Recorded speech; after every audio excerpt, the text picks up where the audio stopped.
Hello and welcome to the next episode of podcasts from Fiddler's Green. This is titled Remnants and Renegades. I think this is the 54th episode that I've done so far, but I my numbering system is a little bit off, so I'm pretty sure last one was 53. This week, I have been dreading doing the podcast this week for the longest time, largely because we are in the middle of a gigantic limbo, political limbo. It's paradoxical because there's a lot happening, but yet there's just so little to actually say about it. The the Trump administration has begun. That's something that has happened. Trump was sworn in, and immediately he started doing things. Immediately there was a shift in political dynamics, but at the same time, the conversations, the meaning over these actions is entirely kind of gone by the wayside. It's even kind of hard to figure out what I'm going to talk about in this live stream. Maybe you guys can give me suggestions from the chat. Obviously, I have slides prepared. We can talk about the general news events and my feelings on this and feelings of this particular moment in history that we're at. This really really weird place we've arrived at. I guess and it's not like I haven't been doing anything politically. I've been doing tons and tons and tons of live stream appearances. I think since the last time I've done one of these podcasts, I think I've done two, maybe three appearances on Benjamin Boyce's channel, debating the liberal crowd again. I think the most recent one I did was like 4 or 5 days ago with Joel Berry from the Babylon Bee. And I was going to do another one. Even before that, I was going to do another one with this other liberal guy called Tracing Woodgrains, and maybe I'll talk a little bit about that too. Just my interactions with this guy and the dynamics going forward and how weird everything seems. I guess it's sort of weird because for myself, it I can't read political discourse in the present world without getting incredibly frustrated. It's a very frustrating time to be somebody who has to comment on ideas because it just universally the problem is that the world is different now than it was a year ago, and everyone's just trying to go back to their same business model, but they're not really trying to grapple with any of the things that have happened. They're just kind of trying to like repeat the same cliches. It's getting to the point where I'm just totally bored of these conversations. I'm looking for new ones. I'm looking for new conversations to be had, but no one's talking about anything that's real. We'll talk a little bit about this again. I said this on the previous podcast. I'll say it again this time. I had a conversation with Joel Berry, and Joel Berry for the longest time, a big name, one of the main editors behind the Babylon Bee. I think he's the second guy to Seth Dillon or whatever his name, but big liberal conservative guy in the Twitter sphere, constantly coming after the right wing. I finally convinced him to do a conversation with me, and again, it's just the instinct. It's just there's no preparation that's needed. There's no thought that's needed on my side. I don't expect to hear a different point of view. I know that I could just get up there and ask him a variety of questions, and he's not going to be able to answer them. And it just I know what the questions are. I know what the direction is, and I know that he has no answer for it. And I know he has no answer for it because the actions of the conservative movement and the Babylon Bee and people that represent this mode of thought are so manifestly wrong-headed and dumb that he obviously has not thought deeply about any of these issues. So I'm just sitting here going, okay, sure, it's a Saturday morning.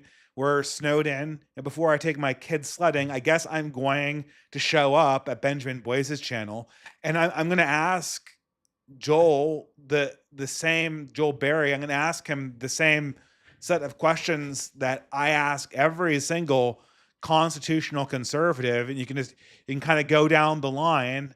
You can kind of go down the line when at this stage it's automatic. I should just send a chatbot version of myself. It doesn't even need to be that sophisticated of an LLM to do this.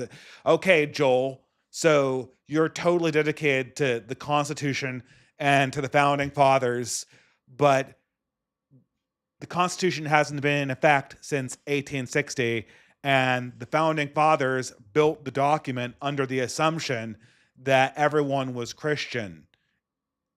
So what does that mean? And then the answer is, well, it's a meaningless answer. It's like, well, it's an ideal.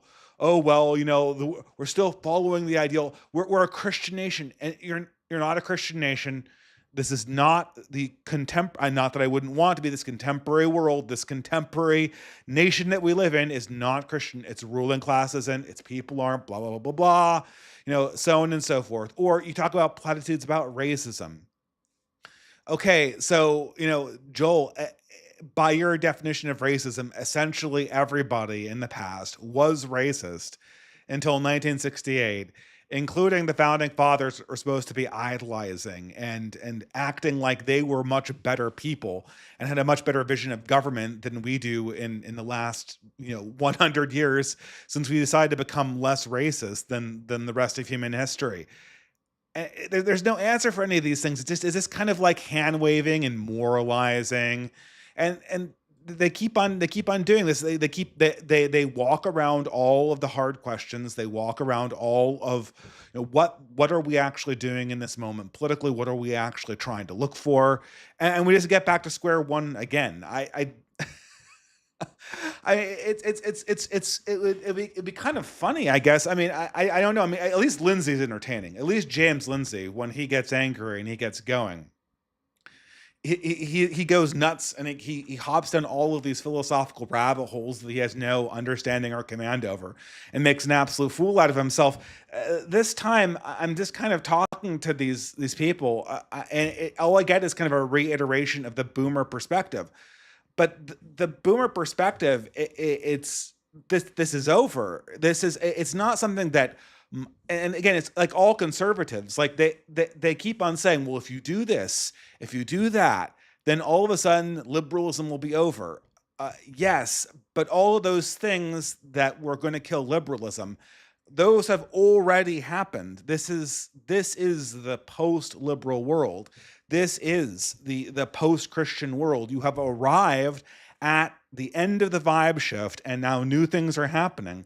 And the idea is, and I think this is the hope of all of these guys. The hope is, and I think you saw, I don't know, maybe I'll go through some of my slides. I don't know, maybe I'm, obviously the big thing that happened this last, I'm trying to do these things every 2 weeks, but last week I was doing a live stream with I was doing with Wilford Riley, one of those kind of black conservative moderate intellectual types. He had a podcast and invited me on, so I did that as opposed to doing my usual live stream. And I was kind of happy to do that because I was so dreading coming on here and talking about just the absolute wasteland of discourse. But the thing that has been happening, and I think a lot of people think this is their lifeline. So Trump gets in, and he starts doing things, and I guess that's just phenomenal, right? Like, it's phenomenal that we actually have a non-progressive government that actually does things, that actually acts like it wants to wield power, like it actually acts like it wants to make a new government. So for the first time in my entire life, non-progressive is in power, and they're actually firing people. They're actually auditing departments. They're actually cutting programs. They're actually issuing executive orders. They're actually rewarding friends and punishing enemies, and so on and so forth. This whole new avenue opens up. It's not regime change. I mean, we'll get into that, right? But you have also at the same time that this is happening, a variety of weird things happen. And I realize sort of my slides are kind of fundamentally not situated for this. I just kind of made them last night. And now I'm thinking back and thinking they're not really quite in the right order, or really in the right order at all. But you have a bunch of people on the right kind of making indications that we're no longer in the too early stage of some kind of new shift in power, and this is actually indicative that something deep is going on inside the ruling class, and we're about to go in a different direction. The problem is that the American people psychologically are not ready for that, and you have Curtis Yarvin, his most recent Gray Mirror article, coming out and saying, well, I didn't think Trump had it in him, but he's actually taking control over the executive branch. Sure, that's great. God willing, I hope this goes on. I mean, this is the height of Trump's power. Let's see what he can do. Let's see how much of a new government he can create. But again, the problem with all of this, the problem with all of these pronouncements is that indeed, this is sort of the beginning of what a real change would look like. It's the beginning of what a real preference cascade would look like. And and this is what sort of frustrates me is that every single, well, not every single people, I mean, a variety of people in these spheres, the ones that we occupy, we're aware that this is something, that this is a shift.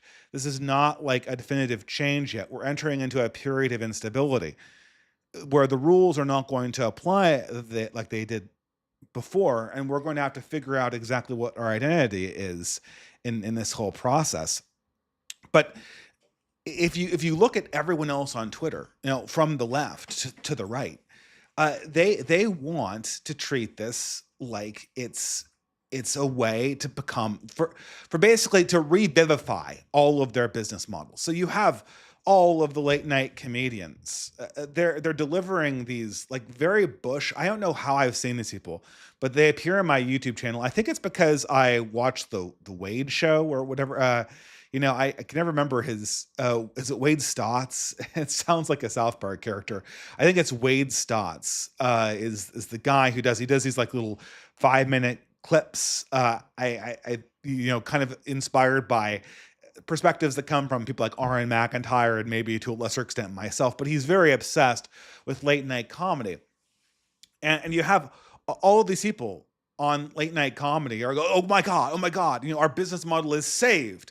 This was the silver lining to the Trump cloud, according to liberal America, was now all of a sudden our business model is saved. Now all of a sudden we can start covering Trump like he was, Hitler 2.0. He was Mustache Man 2.0. Now all of a sudden it's 2016 again. We're relevant. We can do these things. This stuff is completely unwatchable. It's completely irrelevant. It acts like we've done something of a circle, but we haven't done a circle. We've just run right off of the road, and now we're just riding the car straight into a giant gravel patch, straight into a giant ravine, and hopefully there's something on the other end. I didn't like the road we were on, so thank God we got off of it because the road was leading off of a cliff. But their business models, their relevance, Jon Stewart and John Oliver and half these other people who are probably not named John, they're all like just doing this whole smirk and mug for the camera type deal. It's completely played out and irrelevant. And furthermore, you have conservatives in particular, just they're hoping. They think that this is what makes them relevant again. I think that in 2000, from 2020 to 2024, obviously, conservatism was in the middle of an identity crisis. And this was good because conservatism needed to die. COVID in particular killed it. And the whole idea of conservatism was that there was this elastic quality to the American character. And that if you went too far in one dimension or one way, it would snap you back to the center. This was the model of conservatism for the entirety of its existence. Turning Point USA, all of the things referenced. I mean, if you talk to any boomer, oh, the pendulum will swing back. And this was always the idea. And COVID was essentially the breaking point where the regimes showed everyone that it could venture completely off the reservation. It could go completely off the game plan. It could adopt essentially totalitarian powers of information control, and there would be absolutely no regulation on what its ultimate on what ultimately it could do and get away with and still win an election on the back of that thing. And this was what created the necessity to integrate realistic and right wing ideas into conservatism. Conservatives now believe that they did it. They think that somehow they've gotten through this whole era of uncertainty. And now we are back. America is back. Like we are so back. And now all of a sudden we own America again. Uh, no, I mean, in a sense, your enemies have had gotten a huge bloody nose. In a sense, the old dynamic where conservatives were the perennial losers and the progressives were the perennial winners, such that you could predict it, that has stopped. And I guess you can celebrate that. But when I listen to someone like Joel Berry, he thinks that this is that I don't know what his audience is for this perspective, but his perspective is essentially that America is going to be governed conservatively as a Christian country, as like with 1950s morality. We're going to undo the Great Society and we're going to rule as a Christian country from 2020. This has always kind of been the pretension of conservatives to believe that something like this was possible or inevitable or going to happen. But this is the lesson, and it's sort of weirdly, it's bizarrely off base. It's bizarrely off base, and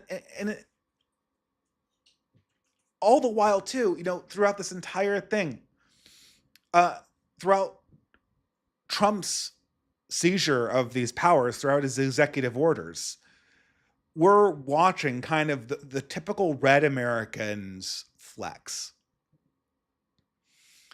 This is what they do. This is what they love. This is what they crave. Um, and it reminded me. I mean, I think I've gone over this a million times about how the two sides deal with power. And Curtis Yarvin said he made his blog post. He appeared in the New York Times, and he said, "Oh well, I don't know. I don't really have any more ideas. Maybe this is sort of the end of this era of my thought, and I don't exactly know where to go from here." But I think that this whole idea about regime change, which was sort of Yarvin's obsession throughout the throughout sort of his second iteration of his blog in Gray Mirror. Gray Mirror was all about how do we change the regime by one quick executive action, like Trump is attempting to kind of sort of do, but not completely. And I think it's destined to kind of fall through when it comes to being an actual regime change. I guess at least he diverted us from sort of that road to perdition that we were on. But I always thought that, Yarvin's real utility as a thinker was the doors he opened up into deep right-wing thinkers like de Maistre and Carlyle and to Juvenal and all the rest of them that people talk about endlessly. But people oftentimes overlooked as his incredible instincts about the nature of the conservative and blue state voter, what they want, what they look for, what they're trying to assure themselves of in this whole thing, because the red state and blue state voter are fundamentally asymmetrical. Uh, Blue America never flexes. I I don't think people understand. They don't flex. What they don't do is they don't pretend to have more power than they do and puff themselves up and say, "Oh, like we're destroying you. We're in the process of destroying you." They go after your job. They moralize. They shriek. They take power, but they don't do this sort of flexing thing because it's fundamentally not what they not why they're in the game to begin with.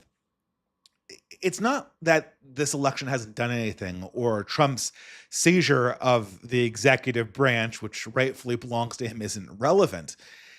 It's weird to see how it's being processed because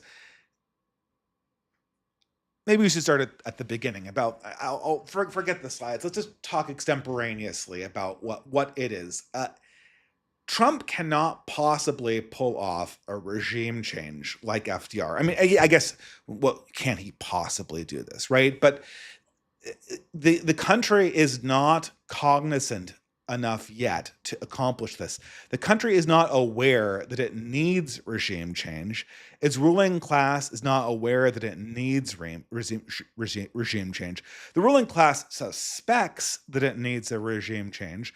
The ruling class suspects that something deeply wrong has occurred, and it needs to actually do something that's radically different than it's ever done before. But that this has not internalized itself into either the red or blue American party apparatuses. And so, whereas FDR comes in the early 30s and he inherits a country that's basically willing to do anything, give him any amount of power, and go all in a different vision of the world. It's obviously a much younger country, and that might have something to do with it. But he comes into a country that's very much ready to accomplish this change. And America really isn't ready. America wants to go back and consume its same cultural products. Joel Berry is the perfect example. I mean, I hate to say this, but Joel Berry's business model at the Babylon Bee is in for one hell of a 4 years because his jokes aren't going to hit. His jokes aren't going to hit because they relied on this certain idea of progressive overreach. And the thing is that once, and it's fine, okay, progressive overreach is still going on. Wokeness is still in the works. Wokeness is still the reigning religious orthodoxy of our ruling class. It is what is being taught at the universities. But it's not something that you can really make good jokes about. It's not something that creates a comedic atmosphere or an atmosphere that feels kind of heroically irreverent, the way that, early Daily Show used to do during the Bush administration or the Babylon Bee during COVID. That kind of dynamic doesn't play out anymore. And they want to go back and exist in this world. And the same thing is true for all of the progressives. They kind of want to go back and be the resistance again. But you can't be the resistance because everyone essentially played along with the resistance game for 4 years. And they saw that it accomplished absolutely nothing. It essentially handed power back to the system. And now no one wants to play the resistance game anymore. And so you just have this kind of like dearth of narratives. Like who believes this anymore? For the last 2 years, we've been doing a lot of conferences, and in several of them, only one of them, I think, Academic Agent and RN were literally in the same room together. But in most of the time, throughout these conferences, several of them have had Academic Agent appear sort of virtually or deliver a virtual speech. And most of them have had RN McIntyre at them. And the conversation has been, will they put the woke away? This has been the controversy over for years and years and years. And the problem with all of this thing, the prognostication is usually you test theories by their ability to prognosticate. The problem is, will they put the woke away is a very poor test. Originally, the argument when it came down between RN McIntyre and Academic Agent was one of how do you conceptualize the regime? We have this giant unelected government that controls education, that essentially filters legitimate media from illegitimate media, that controls the administrative state at all levels and essentially forms public opinion worldwide. Now the question is this cathedral or octopus something that is organic, that comes from sort of many hands and many minds, or is it unipolar? Does it move, or does it move because it's directed, because it's intelligent? And initially the idea Academic Agent had to test this was, well, wokeness is obviously something that's hurting the regime's ability to maintain control. Can they put the woke away? Because if they can put the woke away, that means that they will have effectively done a strategic move against their own base for the broader strategy of maintaining power. And R.N. McIntyre was a more believer that this is an organic process and said that the woke won't go back away because you can't reteach people. Um, this is why the contest kind of demonstrates the the sort of facile nature of the example. The woke was in many ways put away in the last year, but more and more I'm convinced that the regime is not a monolith. It's the woke got put away because people slowly began to figure out post essentially October 7th in 2023 that wokeness was a way that essentially lost you power and prestige. And the problem is that these institutions, these universities, these weren't comprised of people who were true believers in the sense that people were typically true believers of religion. Most of wokeness's believers were opportunists.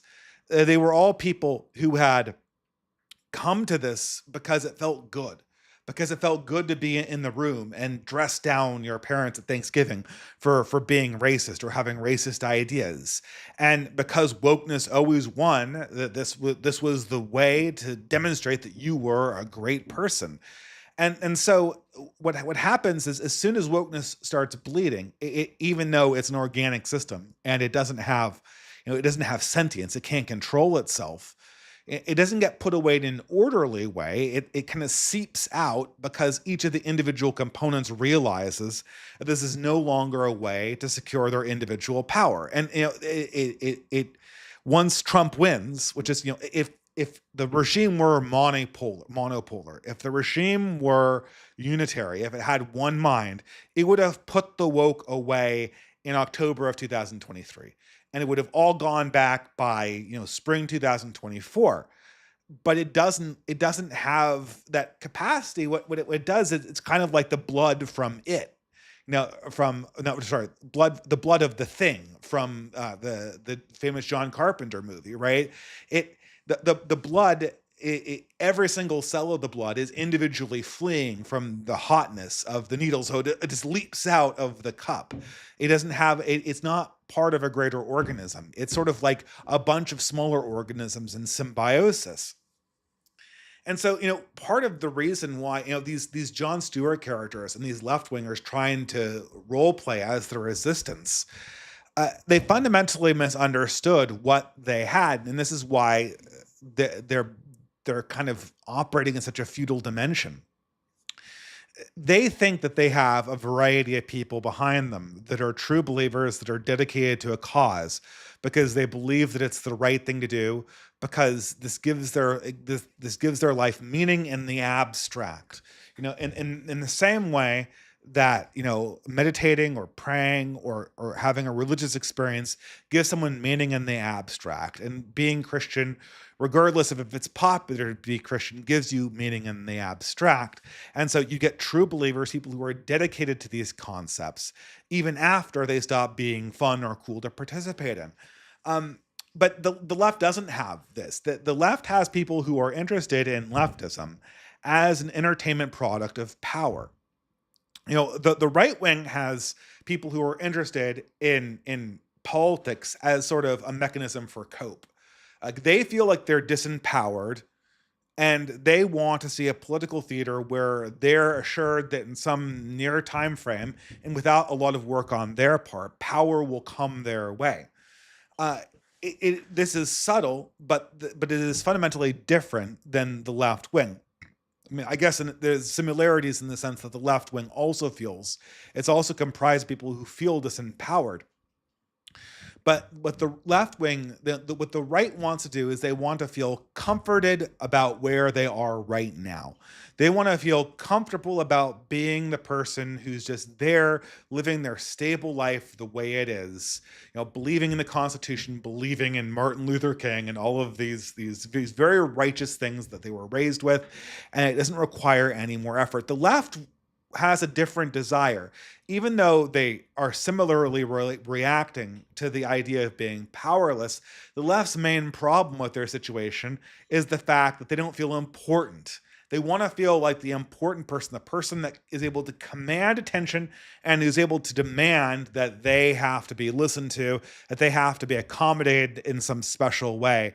And this you have to pay attention to me. And it sounds like I'm saying two of the same things, but it's interesting to see how this works. Now, one thing that Jay Burden, he's been saying this for a while on Twitter, on X or Twitter, Zitter, should we call it Zitter from now on? He tried to gauge sort of the relevance of this election. It feels like a very relevant election. And why is that? Well, it's because the God bled. It's because you saw for the first time, again, in my entire adult life, there have been many progressive defeats. There have been almost no progressive defeats where you could lose status and seem less important by being a progressive and being on the losing side. In 2004, for instance, when George Bush defeated John Kerry, this is the first election I voted in. I voted for John Kerry, and I'm reporting for duty. I voted for John Kerry that election. And, so sure enough, Bush wins. But, that doesn't make me feel less convinced certain other things were causing me to feel less convinced about my liberal progressive convictions around 2005, but it certainly didn't have anything to do with John Kerry losing. I didn't feel that somehow my ideas were less important, or they were less the consensus of the experts because John Kerry lost an election. This is obviously not going. It's hard to say. Like, it wasn't even in the cards. It wasn't even something that could possibly happen. The elite expert class was the thing that it was, and George Bush was stupid because he opposed it. Now the question of whether he could get a majority of 271 electoral college votes, that was up for debate. The actual numbers and whether he could implement policy, that was up for debate. But what was not up for debate was whether the side that represented John Kerry might actually be shown to be a side that is sort of I don't know, cringe, or something you wouldn't want to be part of. You knew that if you were part of the progressive coalition, you were going somewhere, or if you're part of the red coalition, you weren't. And again, I had conservative friends at the time. And what did they do? Like, oh, of course Bush is going to win. And that's why it'll always be this way. It'll always be, the same kind of kind of moderate 90s conservatism. The era of big government is over, right? Cope. No one said cope back then, but the cry harder, liberals. All of that stuff. It was sort of a comforting idea that they were on top. And the great joke was, what everyone could see that kind of understood how actual power worked, is that these conservatives were absolutely not the government. The government was through and through and through and through an expert oligarchy that was made up almost entirely of people who had moderate left points of view, maybe even far left points of view if you got into the upper echelons of colleges. And so, this is what created the core contradiction of this. But it also created for the millennials. It also created something for the millennials that was very interesting, because from 2000, all throughout Clinton, probably the last candidate that felt like he might be a permanent addition to America was Ronald Reagan. Bush won. I really don't remember Bush won, but I remember the memes about him, and I remember how Clinton looked at him. Bush 1 felt temporary. Bush 2 felt temporary. Mitt Romney felt temporary, and we didn't even get to try him on. and and Trump, what was always the assurance of the establishment? Oh, the walls are closing in. This is the beginning of the end for Trump. This is he's on his way out. He's going down the tubes. This is assuring us that this is only a temporary thing. Uh, what it opened up as an avenue for millennials in particular was you didn't know whether God existed or whether there was right or wrong or your place in history or part of a collective. But what you could really trust, what you could really take to heart is the idea that the progressive good guys always were the right team to be a part of. And this is what created in many regards the kind of situation you had where women of the millennial generation entered politics en masse. And this is always something that I thought was kind of unusual. And in my lifetime, you could see it really, really change. Now, women always like politics a little bit, and there always were feminists, but it went from being something that was the purview of a few kind of weird people to being something that I think really the Daily Show did this. It was the predominant identity for young women was being essentially progressive. And it was perfect, right? Because you could never lose or ever really be in a dialectic that you could be on the wrong end of. You weren't really in a conversation. You were just in a mutual admiration society. You supported Team Progressive, and in exchange, it supported you. It supported your idea of of uh of good government, of being a heckin' good person. This is the Reddit idea too, and it's really amazing how few progressives understand what it's like to be on the opposite end of this. I am because at this stage, what's happening is progressivism is becoming somewhat invisible. The only hope that they have is for conservatism to come back, and that's what's so kind of frustrating about this whole situation. It feels like you're watching two sides trying to lose harder. It really does. Like it really does feel like the only way right now that progressivism could possibly not die, the only way that progressivism could possibly not die is if Joel Berry and the conservatives win. And the only way that conservatism could not die is if progressives somehow find a way to become relevant again or to bring woke back. So you're watching. It's like I had everyone remembers I remember everyone play Hearts in high school. Everyone play Hearts in high school, and there's this. So Hearts is this trick taking game, right? It's probably the most famous one. And so the idea of Hearts, and I haven't played this game in a decade or something like that. The idea of Hearts is that you're putting a card into the pile and then makes a trick, and the person who wins the trick takes it, and you count the number of hearts you take. And then of course there's one card, Black Mariah, the Queen of Spades, and it's worth, I don't know, like 12 points or 20 points or something like that. It's worth an insane amount. And most people who take the Black Mariah usually end up losing, because the point of Hearts is to get the lowest score possible. A joke for people who are learning Hearts or teaching Hearts to their players is that they'll take two new players and they'll put them into a game, and the game will be they'll teach them how to take a trick, right? Like you have the highest card that the trick was started in, and then you count the hearts as points. But they won't tell them that the point of the game is to get a low score. So they'll invite two players into the circle of four, and the two players will try to like they'll compete for the hearts, but the person who takes the most will lose. So they're competing to lose. That's what it's like to watch modern progressives and conservatives fight each other. It's a contest of since they fundamentally don't understand how their political product works. They're fundamentally working to undermine themselves.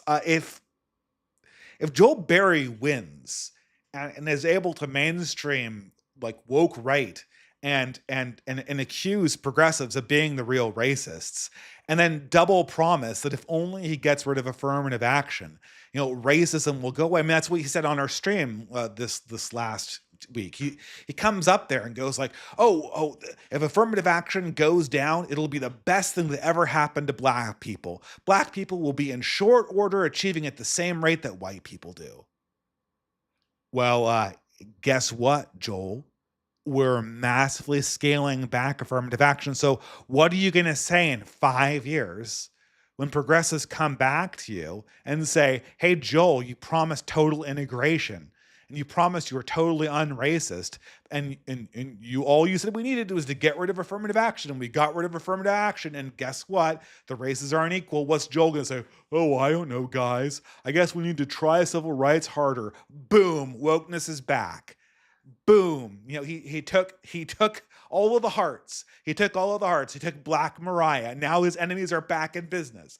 And the same thing is true for progressive. It's a little less obvious. It's a little less obvious. I mean, what they're trying to do, the resistance again.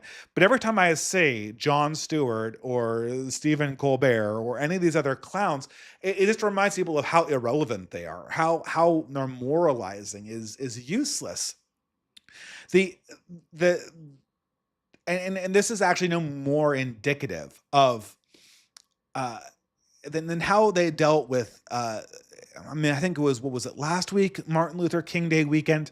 I don't get it off, but my course, because this is Canada, my kid does get the day off from school. I don't even know how that is. It's an American holiday, but I'm sure they came up with some kind of uh fake Canadian equivalent of Martin Luther. Maybe Martin Luther King is like a saint in this country too. But they the progressives go, "Oh my God, oh my God, this is conservatives don't like Martin Luther King anymore. Conservatives don't believe that you should be judged on the content of your character anymore. Oh my God, this is horrible. They're so racist, guys." Um, what are you doing? Uh, uh, don't you know how this works, progressives?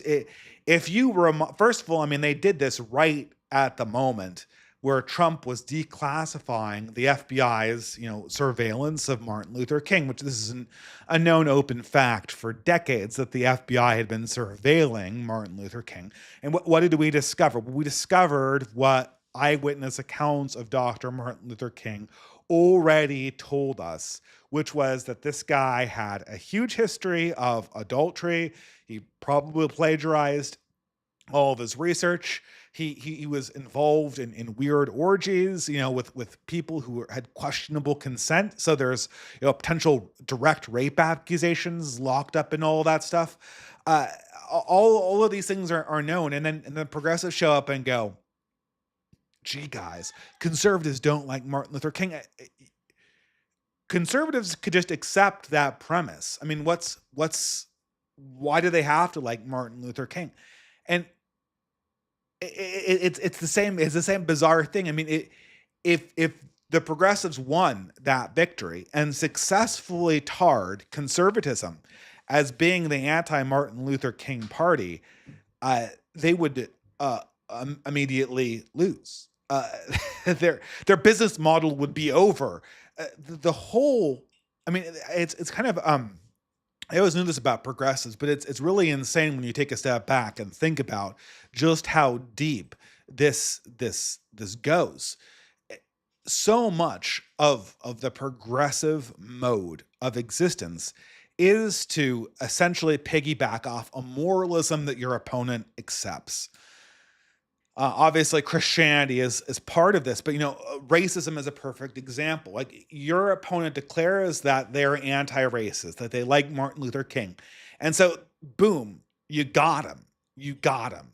You have them on the hook for as much as you want because you know that Martin Luther King was essentially a socialist who had most of his speeches written by a communist guy who wasn't him. You know that Martin Luther King supported affirmative action, and the idea that somehow Martin Luther King was like a reiteration or saw eye to eye on race with Thomas Jefferson is bonkers. It's insulting to anybody's intelligence who repeats it. And this is what Joel Berry doesn't realize. Like if he gives his children the impression that Thomas Jefferson and Martin Luther King had the same attitude on race, and they go to college with that, or they enter into an adversarial environment, that's exactly what progressives loves, because they'll immediately be able to disabuse that person of their notions that Martin Luther King was anything approaching a conservative and not a radical in their own right. And all of the progressive policies that conservatives say are a complete betrayal of the original vision were actually endorsed by Martin Luther King himself. But the game only works if you buy in. The game only works if you buy in. And because this is the problem, because let's say you just say I don't care about racism. Well, what does the progressive say? Like what is he gonna preach to me about why I should care about like this imaginary concept called racism that somehow seems to declare every human being born before 1960 to be irredeemably evil. All of human history, it's just one person after the other of irredeemably villainous individuals until progressives came up with this concept of anti-racism in the mid 60s. And then since then, it's just been the Saint Martin Luther King, who was the best person who ever lived. No one's ever been more virtuous than these warriors for equality. And I mean, they can't make that case. The case does not exist. It only exists if it can be inserted into the conservative programming as a presupposition. I mean, and I guess everything kind of works this way. Everything kind of works this way in progressivism. And I'm sure if there's pagans in the audience, they'll be sure to point out.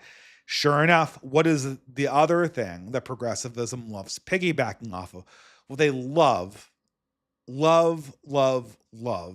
piggybacking off of essentially Christianity or Christian moralism. It's amazing. Every single Christian has had this experience. There's this meme that I have this in the background right here of the I have it cropped so you can't quite see it, but this is the famous meme that circulates on Twitter with the guy with the guy smirking and says, "Don't you know that the Gospels Jesus said that you need to be kind to immigrants? So you should let in all immigrants into your country." "Oh no, I'm not a Christian. I had nothing but contempt for Christianity, and I think your backwards beliefs are deplorable. But I know you believe it, so maybe if I say Jesus, you'll do what I say." I mean, it's 100% concern trolling. It doesn't have any understanding of what the concept or the substance of it is. It just, here's a moralism, and so I'm going to use. I mean, this is what I used to call view from nowhere. This is what atheism did so well. I mean, atheists, what was atheists' favorite thing to do? Atheists' favorite thing to do was not to argue that the Kalam cosmological argument had a hole in it. Like, that's what they pretended they wanted to do. What they really wanted to do is they wanted to get up on stage and call Christians immoral by the moral standards of Christianity. Because if you didn't have the moral standards of Christianity and we were just operating in a frame of pure nihilism, I mean, like, how is this conversation supposed to work? First, you have to convince me that your form of atheist morals should take precedence over mine. How is that conversation supposed to go? Your moral system should have I mean, it goes absolutely nowhere. So they have to essentially borrow a moral perspective, and they also have to pretend like they don't have one. Right. So can you pretend to be a moral judge without yourself embracing a moral perspective? Then immediately you have the formula for progressives' favorite dialectic. And this goes again and again and again. It's ceaseless. It's amazing. And it's kind of, and this came up obviously in the wake of JD Vance talking about the order of loves. And this all of a sudden, all of a sudden, every progressive atheist, every pretend progressive Christian, you know, the Matt McManuses, the Ben Burgesses, the Nathan Robinsons, they all fell over each other. Oh my God. JD Vance isn't a real Christian. He doesn't have my politics. Uh, they aren't Christian. You just ask them. I go, do you actually go to church? Do you actually believe in the Nicene Creed? Do you actually go to charity? No, no, no, no, and no. They don't. They'll go up and they'll call Matt Walsh a bad Christian. Presumably because he of his politics. But their only example of his lack of charity is his politics. When it comes to they're not making a statement about his prayer life. They're not making a statement about how much he works for charity. They're not making a statement about how selfish he is with his time, or how much he gives to his neighbors, or how much he helps out his next door neighbor. They have no knowledge of that. And if we look at tertiary examples of statistics, there's no basis for believing anything like that. This is pure this is pure supposition on the part of progressives. But it just works like a charm. You just say that. You frame it in the way of assuming your opponent's moralism, shift into a view from nowhere, and then the entire conversation is just you picking apart your opponent's moral standards by his own standards. And it's at the point where people are just saying, I don't care anymore. I don't want to play this game anymore. I'm not going to let you concern troll. Uh, and I have to listen to more moralizing about this stuff. And it's funny because this stuff used to have such an audience for it. And no one's buying it anymore. It feels, I don't know. I mean, I guess you could argue there will never be an end to Christian concern trolling, no matter what the dominant moral system is. Unless conservatives become complete nihilists, no matter what the dominant moral system is for conservatism, progressives will ape that in an attempt to play this view from nowhere game. But I don't feel it has an audience. I don't see the audience. I don't think that the audience is responding to it in any way. The whole, I mean, it will have an audience if people like Joel Berry win, which is why we're watching that, that farcical game of hearts where you tell all the two or three beginning players that the point of the game is to collect the hearts as opposed to actually avoid them. Maybe I'll come back to this one. I don't know. I mean, this is I'm kind of I'm not exactly so sure what conservatism is supposed to be doing in this era. I think we're going to see the whole thing kind of fade away into the background. I'm It's hard to say, right? Because when I look at, I'm certainly bored of it. I can't bring myself. All I want to do was to talk to these people in one way, shape, or form over the last few year or last year. I was like, oh, the local debate was in many ways, it felt fresh. It felt like I was cutting into new territory. Okay, so here's how the conservative debate goes.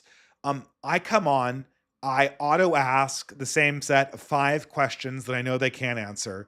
They promise that that these questions will become magically fixed when this nation imminently becomes 95% devoutly Christian again, which of course we're nowhere near. But these questions will all be magically fixed, and an order of limited government will be reinstalled. uh, I don't know through what mechanism. I guess like plausibly, these guys are making a comeback now because of the flurry of activity that's come out of the Trump administration.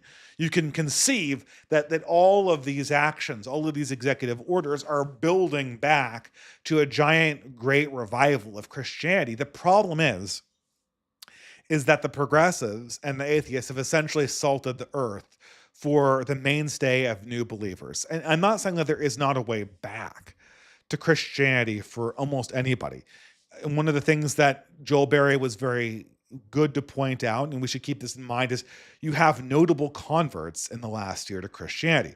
Ayaan Hirsi Ali, Jordan Peterson. I mean, these are people who, for the longest time, have been circulating Christian ideas, but have not adopted the label themselves. And now they adopted the label. Now, and I imagine that they're not going to be the last. And I think a lot of millennials are going to do just this move. They're going to come back to Christianity properly.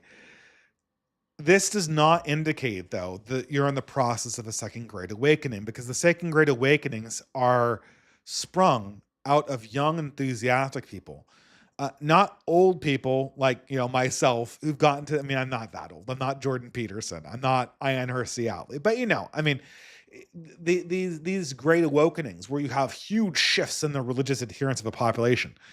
The left has spent the entire last decade making sure that all mechanisms that could resurrect that thing quickly are broken and destroyed, and very, very hard to pick back up again. So in order even to get into a position where you could do something like that, you'd have to do all sorts of repairs to infrastructure and a reimagining of what community looks like. This does not work. There's nothing really more to say about this. I mean, I know that Joel Berry and Local Distance and Neil Shivani cannot answer the questions about sort of the order of loves as they apply to ethnic groups, as they apply to deep national identity that's handed down from patriarch to patriarch, not national identity that comes out from filling out a form and saying that you believe extra hard in the magical constitution. But the kind of national and ethnic identity that comes from being a part or marrying into a long line of patriarchs that comprises a national ethnic identity. They can't answer that question. They can't answer the questions about racism and about whether it indicts all people in the past. They can't answer any of the questions about resituating a moral foundation outside of direct control. And last time I checked, the hill that Local Distance wanted to die on, the hill that he was trying to die on, was this idea that propaganda just didn't work. It didn't matter what the universities taught. It didn't matter what the advertisement said. People would just make up their own mind because something internet. And it's not like there's not a little bit of a basis for that. The existence of the internet has created a crack that allows for the delegitimization of those more legacy institutions. But this is not some kind of elastic band that slaps American normalcy back into position. It shatters it. It shatters it. And if you want to get back to anything that even resembles human normalcy, you're going to have to expend effort directly moving people back into concordance around moral principles. There's no natural force that brings this back. What happens, the pendulum didn't, swing off and then, go past the fulcrum to the extent that it is now swinging back. It swung so far to the left that the entire apparatus completely fell apart, and now it's smacked to the ground and shattered. And if you want that pendulum or anything, you have to go and pick up the pieces. This is not the same operation. And the same thing is true. I was saying about tracing wood grains. So this is this character that's he's been around for the longest time. This anti-woke liberal, this ex-Mormon gay guy, furry, I think. Like, he has furry as part of his literal identity online. It sounds like whenever I call someone a furry, I'm being pejorative. Like I'm putting them down. This is literally part of it, this guy's identity. But he's anti-woke, and he's really hungry at making sure that the anti-woke coalition is essentially, this essentially looks like Richard Hanania, right? So he's very much into tech. He's very much into transhumanism. He's very much into anything that looks like it's new and up and coming. He's there. But this is the thing, right? He's got no ideas. He's got less than no ideas. He it feels a little bit hard, kind of like, take my word for it here. I mean, he was on, what was it? There was the X account meta something, metaverse or something like that. He was a younger guy talking about transhumanism. He was on my friend Todd and Alex's podcast, in Praise of Folly, talking about his ethical point of view. This is like Hanania. Maybe Hanania would be a better example. Like, there's nothing there. He says things like transhumanism because he's trying to lure you into a certain conversation. He's trying to lure you into the conversation where he can be on the side of technology and you can be on the side of fundamentalism. So, like, that's the framing he likes. That's the framing that he want. He puts that out there so he can lure you in to a conversation that he thinks he can win. Or, another thing Trace does, and Richard Hanania does this as well too. I am for meritocracy and excellence. Like, luring you into like a conversation where, like, he gets to be on side excellence. He gets to be on side excellence and you get to be on side anti-excellence. Like, that's you want to have that conversation? Like, I can be on side technology, you can be on side anti-technology. I can be on side excellence, you can be on side anti-excellence. Or he'll say something like, I am a Lee Kuan Yew liberal. I mean, a very few American liberals would call Lee Kuan Yew's government liberal. It was in many ways very, very repressive when it came to what we would consider ordinary liberties in the American sense. And central to the Lee Kuan Yew liberty, is the idea that collective order and collective health should take priority ahead of personal bodily autonomy. Case in point, Lee Kuan Yew's very, very famous policy of hanging drug dealers, right? Because what did drug dealers do? And you get Lee Kuan Yew into this very, very famous interview. I can't remember if it was with 60 Minutes or with Charlie Rose, but one of these old interview shows. And the guy thinks he's going to nail him. He goes, Mr. Prime Minister, you hang people for bringing in a certain quantity of cocaine into the country. How can you justify it?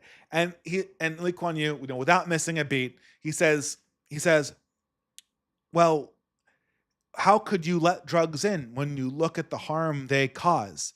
When you look at what they do to young people, they get addicted and they destroy their entire lives. They tear families apart. The son is turned against their parents because of these drugs. Because, and then Charlie Rose, or I don't know, who was the guy in 60 Minutes? Was it Dan Rather? I can't remember. He says something like, it's personal liberty, it's bodily autonomy, it's their body, their choice. But it's not. And so Lee Kuan Yew makes this incredibly anti-liberal case that he has to be harsh on drug dealers because these drug dealers are destroying families. They're destroying the very bonds that make up society. All of this comes down to an idea of collective excellence, a collective health. But the problem is like these people like Hanania or Trace and Woodgrains, they want to be on side health, on side excellence, on side virtue, on side good technology, acceleration.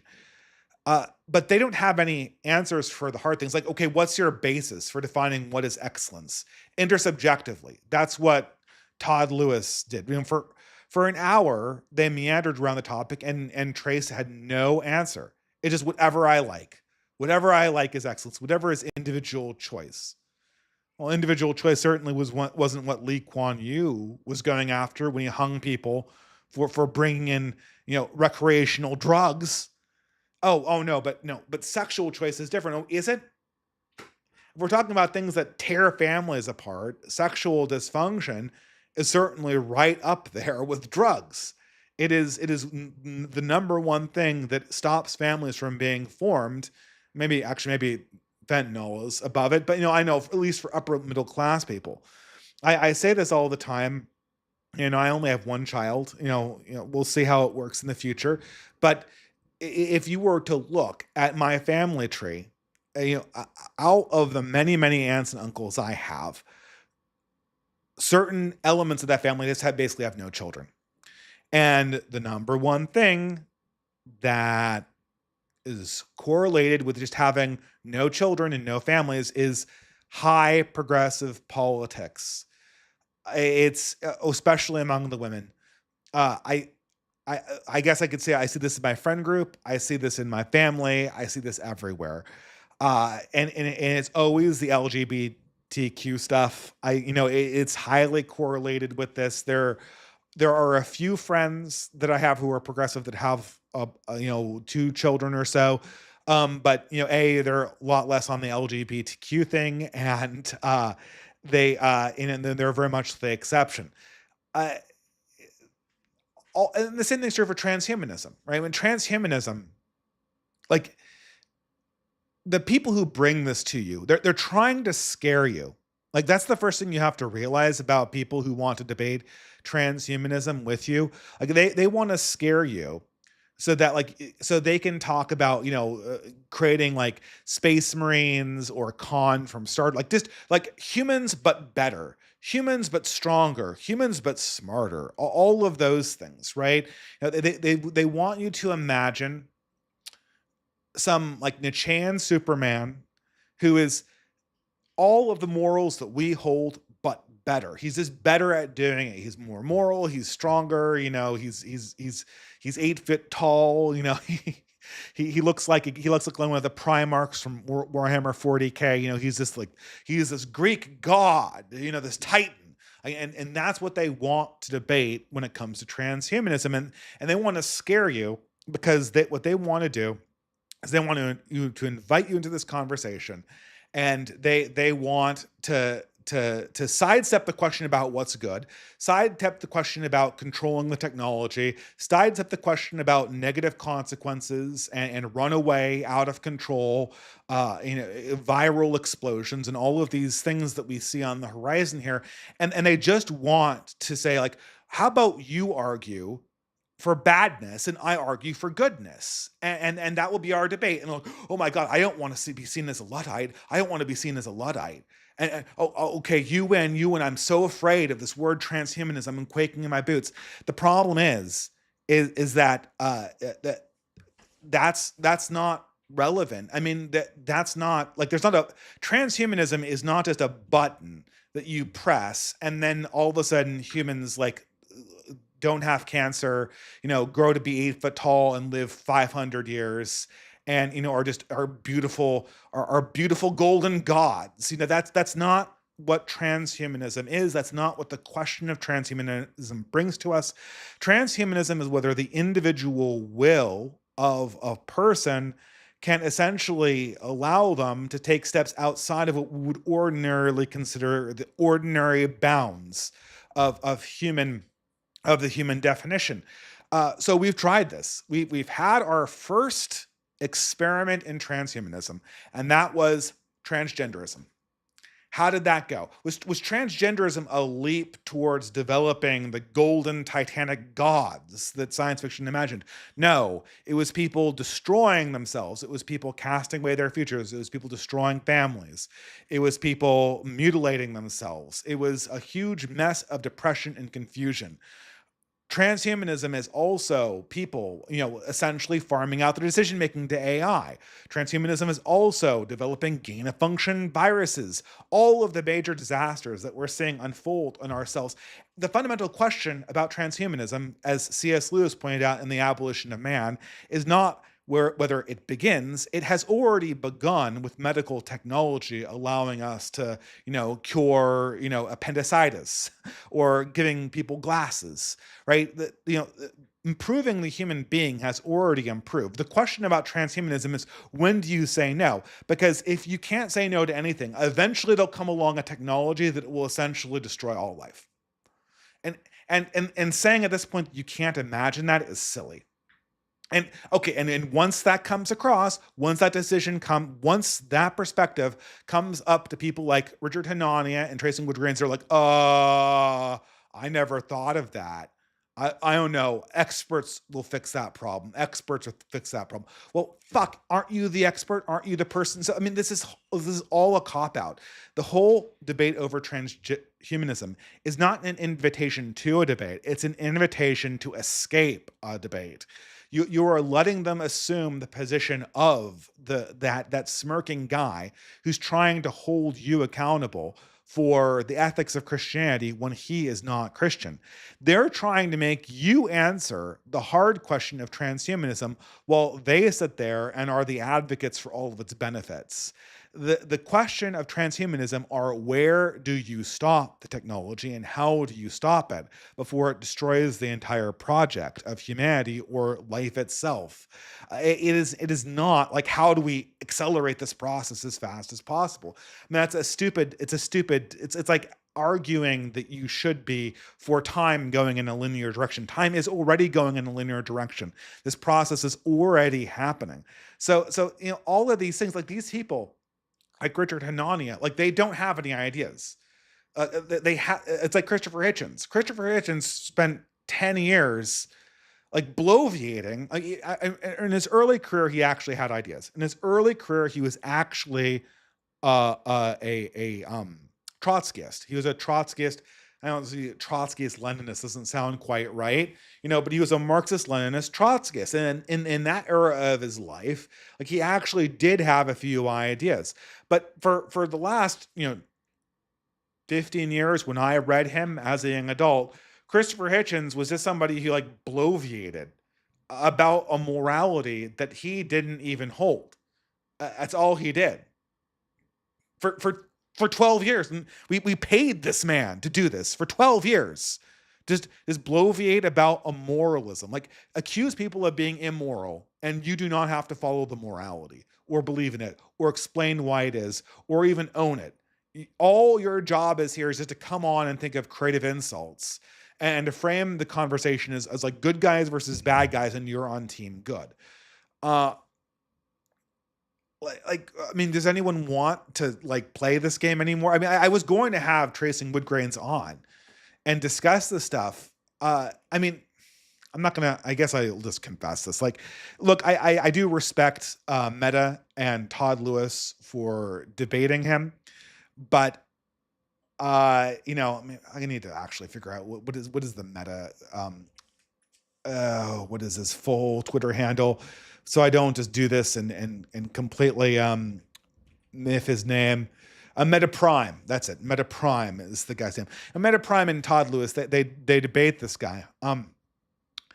The guy doesn't need to be debated. Like, these ideas aren't real ideas. If anything, he needs to be humiliated. Like, he needs to be. People need to understand that Tracing Woodgrains is a bad actor. That essentially he is playing a little trick on people to make it seem like he has ideas when he doesn't actually have any ideas. He's playing a trick on people. Like, he has this whole story about how he left Mormonism or religion behind to become an atheist, and how nobody could possibly believe in religion. Like, it's impossible, is what he frequently says. Like, the death of God has happened. We can't believe in religion anymore. Then you kind of relate to him like just your standard apologetic arguments, and he just looks like a deer. And I mean, I've seen this happen with, you could even see a little bit on the Todd Lewis stream. He looks like a deer in headlights. Like, he's never read this stuff. He's never considered this stuff. The same thing, Richard Hanani. Richard Hanani doesn't have like a deep understanding of the conservative Catholics that he bashes. He just understands that like this is a brand. There are people who will pay him to do this. And so if he can avoid answering difficult questions about morality itself on his own end, he can keep this grift going. He can keep on this perspective. And Silicon Valley is like the perfect, like all of this stuff coming out of Silicon Valley. It's like the perfect little smokescreen for these guys because they can drape themselves in the pretension of being pro tech and invite themselves to a debate that's completely of their own design. And people will take them up on this. But like the point is, I mean, I was like I said, I was going to debate tracing red grains, and I decided against it because like what's the point? I mean, I guess I could try to humiliate him. I could try to expose him as somebody who's not what he presents himself to be.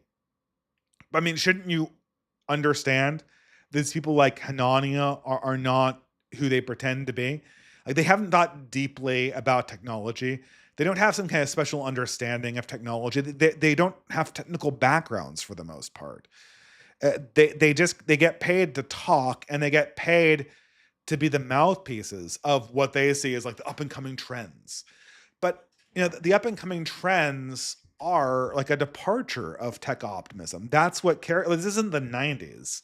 I don't need someone to tell me who like why I should be enthusiastic about technology. I mean, like, if you want me to be enthusiastic about technology, then you're going to have to make the previous iteration of technology work before I get excited about the next iteration of technology. Now, the previous iteration of technology was social media. And social media across the board has been an unmitigated disaster. And I know the irony of me is telling this to you under social media. It's, you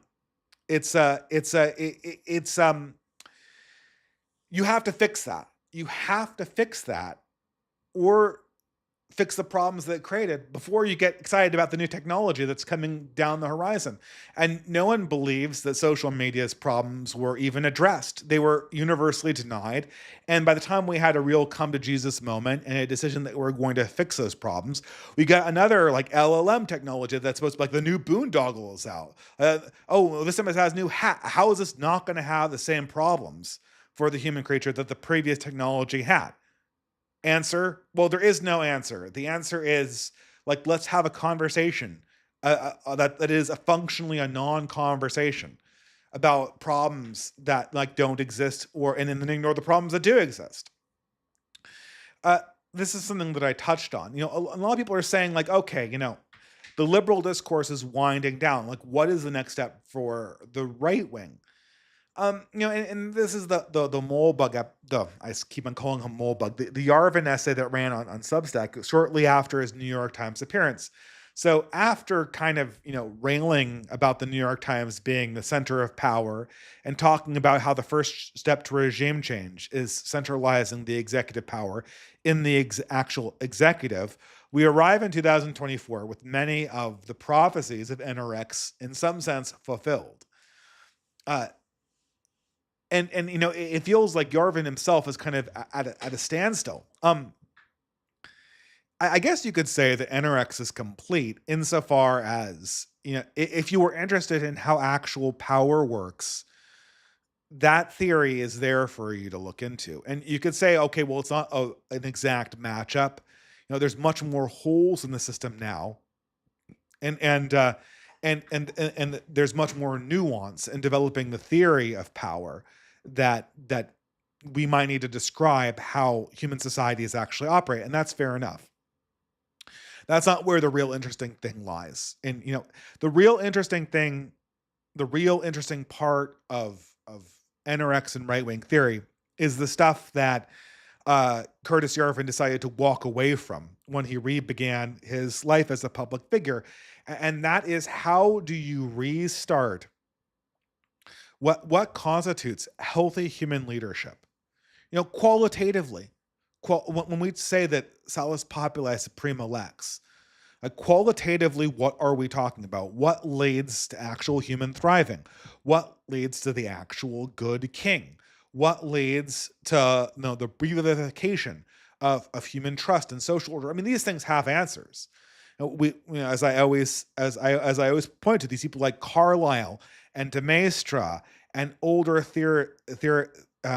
I hate to call them theoreticians, but older political philosophers, they all pointed to things like, the virtue, the kinghood, the belief, the religion. These are all things that modern reactionary thinkers don't like touching because they think, it's not a good business model for them because it is very easy to talk about the decline of systems in the aggregate as a theory. It's very, very difficult to talk about their revivification. And as Yarvin famously said, I think someone's going to have to start a cult at some point or a social organization, but I don't want that to be me. He wants to create theory about how decline works, but how systems work. But one of the fundamental observations of right wing theory is that systems are fundamentally about people, about belief, about spirit. This is one of the observations that Oswald Spengler had, although more on a collective level. Civilizations have qualia. Rulers have quality. You can't just make Joe Biden a king and have him become Frederick the Great or Charlemagne or Queen Elizabeth the First. That does not happen because these positions, these executions of power require a certain spirit, a certain perspective, a certain vitality that cannot be just communicated through systems. In fact, the very act of systematizing the qualia destroys the qualia itself. This is, the famous line. I don't think this is what they actually meant in the line, but this is the famous sort of Michael Crichton, paraphrased by Jeff Goldblum in Jurassic Park. Nature cannot be boxed in. It breaks out, and it doesn't. And it does not mean you can't box nature, and you can box nature in, right? But if you box nature in, then it ceases to be nature, and it becomes part of the machine again. But to have a complex system have the qualia of a complex organic system, it must be in some sense unbound by the systematizing approaches that people like Curtis Yarvin insist that we always have to have as our operating principle to understand all elements of politics and power. So the real interesting thing about politics is what will be gleaned from sort of the more informal examinations of these things. How we can observe the organic human being, the organic human community thrive and maybe die in this post-discourse world. That is really where the meat on the bone is. This is a war of belief. And this also gets me to the point of like, why isn't this regime changed? Like, this is actually a good segue here, right? Like, so I mean, like, obviously, if you were a defender of Curtis, so it's fairly obvious that although what Trump is doing is historically unprecedented, especially for a Republican, he's actually doing things. He is actually trying to assert control over the federal government for the first time in a very long time. Somebody is actually in charge of the federal government. This is not since Kennedy has something like this happened. It's amazing, but it's not regime change. It's not FDR, and unfortunately, Trump is too old to be a Kennedy. He does not have the ability to create a new ruling class. All he can do is kind of like try to cobble something together. So everyone kind of understands that this isn't regime change. No, but why isn't it regime change? Why isn't it regime change? One explanation is that Trump isn't doing it fast enough. Like he does not, tanks aren't in Harvard Yard. The New York Times is still in operation. The federal bureaucracy, while they're being offered buyouts, is not being purged. There is not an alternative State Department that's been formed, from whole cloth in the last month. These big things that Garvin and other people have talked about are still more or less undone. So, ordinarily this would be regime change if we were going with more energy. But since we don't have quite enough energy, it'll be like, the Yarvin analogy of the rocket ship. It gets halfway up and then it falls back down to Earth. That's not my assessment about why this isn't regime change. This is not regime change because I am not seeing apostasy. There is not a belief in an idea yet. Now, if anyone, like JD Vance might be able to do this. I mean, I don't think he wants to. I think that JD Vance, I kind of agree with Thomas 777. I kind of agree with him that JD Vance, he's kind of a creature of the system.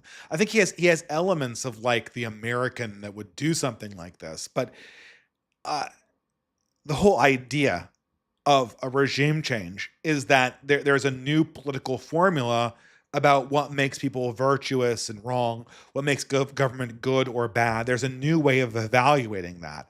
And once that change is over, what happens? Like all of the kind of brown nosers or people who are highly agreeable immediately switch over to the new system, right? Like, so FDR, he comes in, now let's look at the early 1930s, right? So FDR comes in, I can't remember exactly what year, it's 33, I think. After an incredibly unpopular Hoover administration, and he sets to work creating a new regime, and he does this because he has tapped into a very, very energetic and ideological subset of the ruling class that went to Ivy League schools.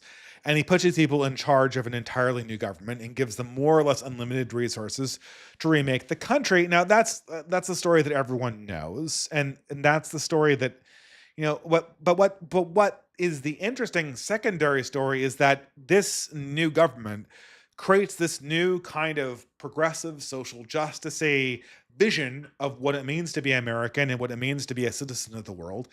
This vision will become, after the war, known as the post-war consensus, right?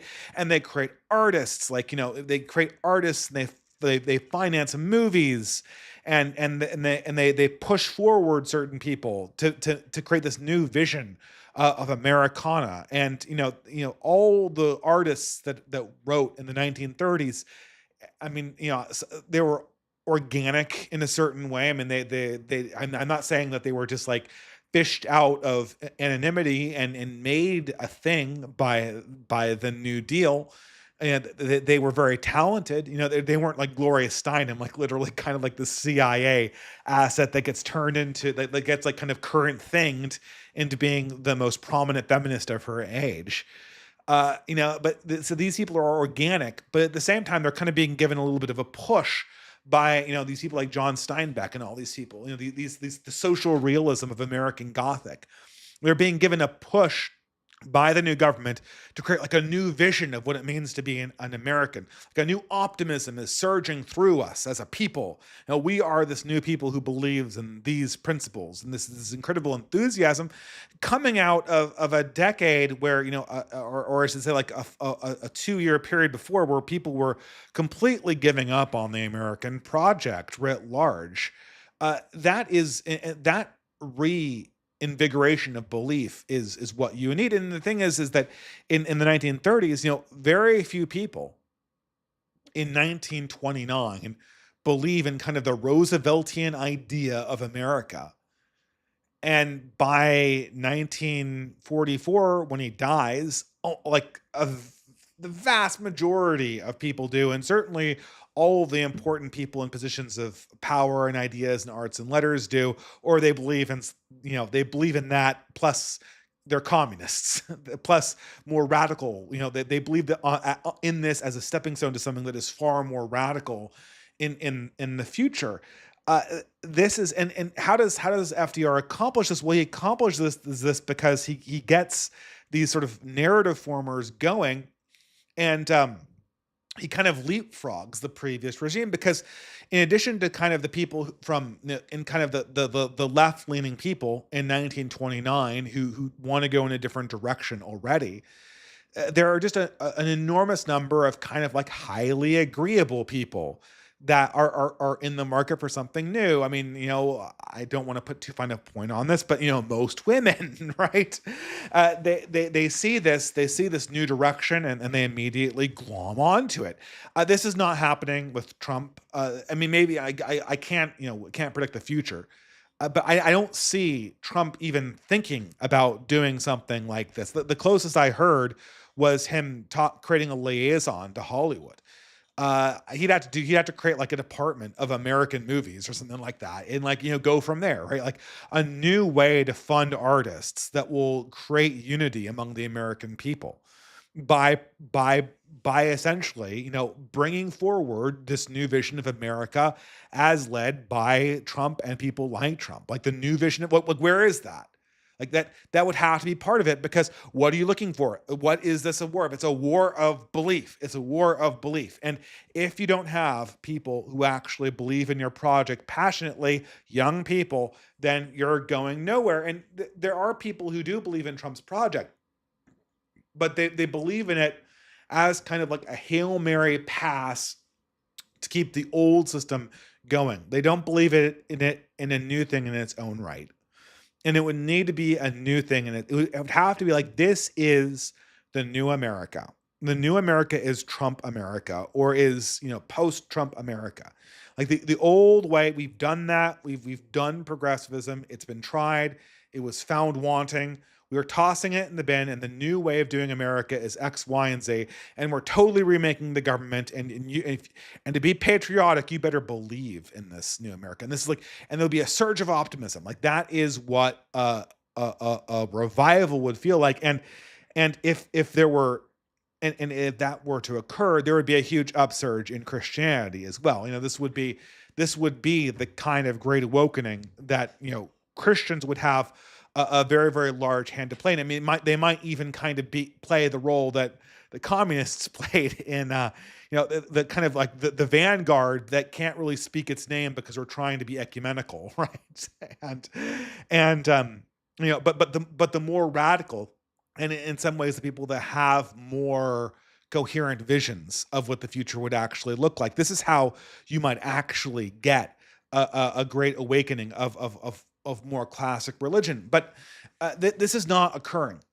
This is not occurring. I get the sense that progressives kind of want it to occur. They kind of want someone to stand up and present them with a new America that they can believe in. Certainly, there are a lot of women who are feeling like this, and this is true with like the enthusiasm for politics. And this is my subjective impression. The enthusiasm for politics among women in America has just plummeted in the last 2 years. Is well, the last year since the election, it is absolutely plummeted. They're looking for some other identity, some other thing to believe in. And this brings me to kind of where we are right now as the remnants of the conservative movement, as the remnants of the conservative movement, as the remnants of the old political discourse. So right now we're all enjoying Trump putting down the progressives. We're all having a great time watching our enemies be punished. Um, we haven't answered the fundamental question of belief yet. We haven't answered the fundamental question of identity yet. So, and this is a prediction, and this is something that Black Horse said, but I was feeling. I mean, I think I said the similar things because everyone's kind of sensing this. In about 6 months to a year, there's going to be a major right-wing identity crisis, and it's going to focus around who are we and what do we believe and what do we stand for. This is essentially, and it's going to be this identity crisis that is going to create the new camps of people that will be vying for power in the new world order. And I'm hoping, and this right wing identity crisis will also signal the first opportunity that progressives have to sort of resurrect themselves, to become relevant again. One of the reasons why it's so hard to do this episode today is that everything for the next 5 months is kind of going to be waiting for this identity crisis to kind of come about, right? And it's going to come about because Trump is going to run out of energy when it comes to remaking the deep state. He's going to take a chunk out of it. Like it's not going to be the same deep state, and it's going to be a long time before the deep state has the balls to pull off something like COVID again. But at some point, it's going to, after the first 100 days, or after the first 200 days, to kind of give myself some air bounce here, it's going to kind of be apparent, like this is what the Trump administration is. Like it's over now. We're kind of at a cruising velocity. And that cruising velocity is going to be well below answering the major crisis problems of our time.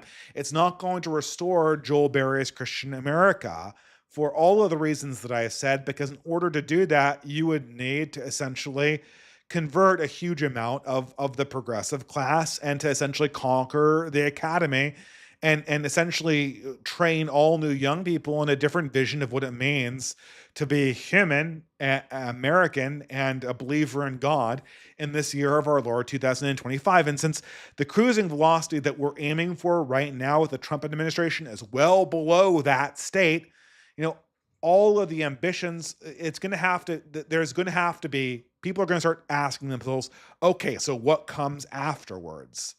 You know, what is the next step to making America better, or making our lives as Westerners better?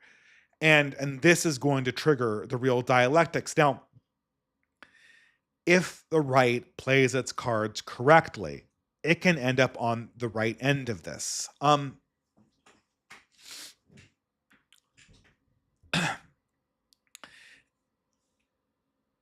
This is what I think is another frustrating element of the dialectics we engage with.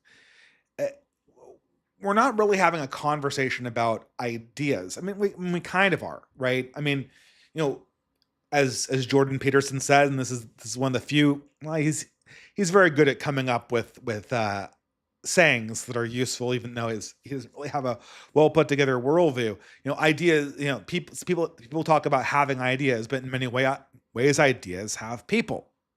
And you know, truer words have never been spoken. We are all kind of, in some sense, servants of the various gods that we worship.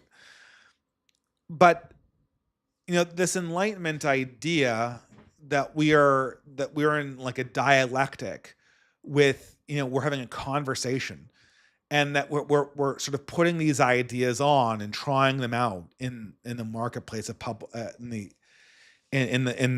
idea, the marketplace of ideas. This is ridiculous. I mean, first of all, in the marketplace of ideas, the view from nowhere always wins. And that's kind of what the left, you know, this is what I think one of the reasons that people got so tired of the left, so utterly sick of it, is that they never took responsibility for their ideas. They criticized, they critiqued, they whined, they screamed, they cried, they got tons and tons and tons and tons of money. But at no point did anyone on the left ever come and say, like, I am taking personal responsibility. You are my people. This is what we are building together. And I want us all to build this together and to be, you know, a people together. That's what people, I think, but I think that's what people wanted Obama to be. That's kind of the vibe you got from FDR and from JFK, right? Like, the father of the country. He's not just here for an ideology, or because, you know, you've read the theory, blah blah blah blah, and then now put it into now put it into praxis, as the leftists say. And that wasn't the idea. The idea was that this is a project, and we're taking personal responsibility for making this happen. But everything in our modern politics is kind of designed to avoid that. One of the best essays that I read this Christmas season was one by Bennett, Kevin Dolan from the Exit Group, by any other name. And he wrote this thing about George Bailey. Now, George Bailey is the hero from the famous Christmas movie It's a Wonderful Life. And It's a Wonderful Life is, you know, I'm not going to go over the plot here, but it largely focuses on a battle of wills between two individuals, Mr. Potter, who's a banker, and George Bailey, who owns I don't remember. I think it's called the Home and Loan, or the Home and Savings, or something. It's what people used to do before savings and loans corporations. Essentially, it's basically like a credit union that doubles as a community real estate bank. So it takes people's money and then reinvests it in the community, specifically in terms of giving people mortgages. And I'm kind of focusing, obviously, if whoever has any understanding of pop culture knows that this is the movie where the angel convinces George Bailey that even though he was not successful in business, he still had a wonderful life because all of the little things he did. And that's fine. You know, you can watch the movie for that. But the question is like, why is what George Bailey doing as the savings and loans guy better than what Potter does? Now, Potter is like a libertarian businessman. All he cares about is the bottom line. And, he's not against people having homes, but he is going to give everyone the same rate and he's going to run his business as efficiently as possible to make money. Like he is the ultimate libertarian. Now, George Bailey, uh, he runs it differently. He makes exceptions for people. He he uh he gives some people breaks on their interest, and other people he holds their feet to the fire. And this is, in why does that make George Bailey a better man? Well, it, it doesn't really, because in some ways he's showing partiality. If you're a friend of George Bailey, or George Bailey thinks you're a good guy, you might get a lower interest rate, or you might get some forgiveness on missing a payment for your mortgage, and you might have foreclosure, put off.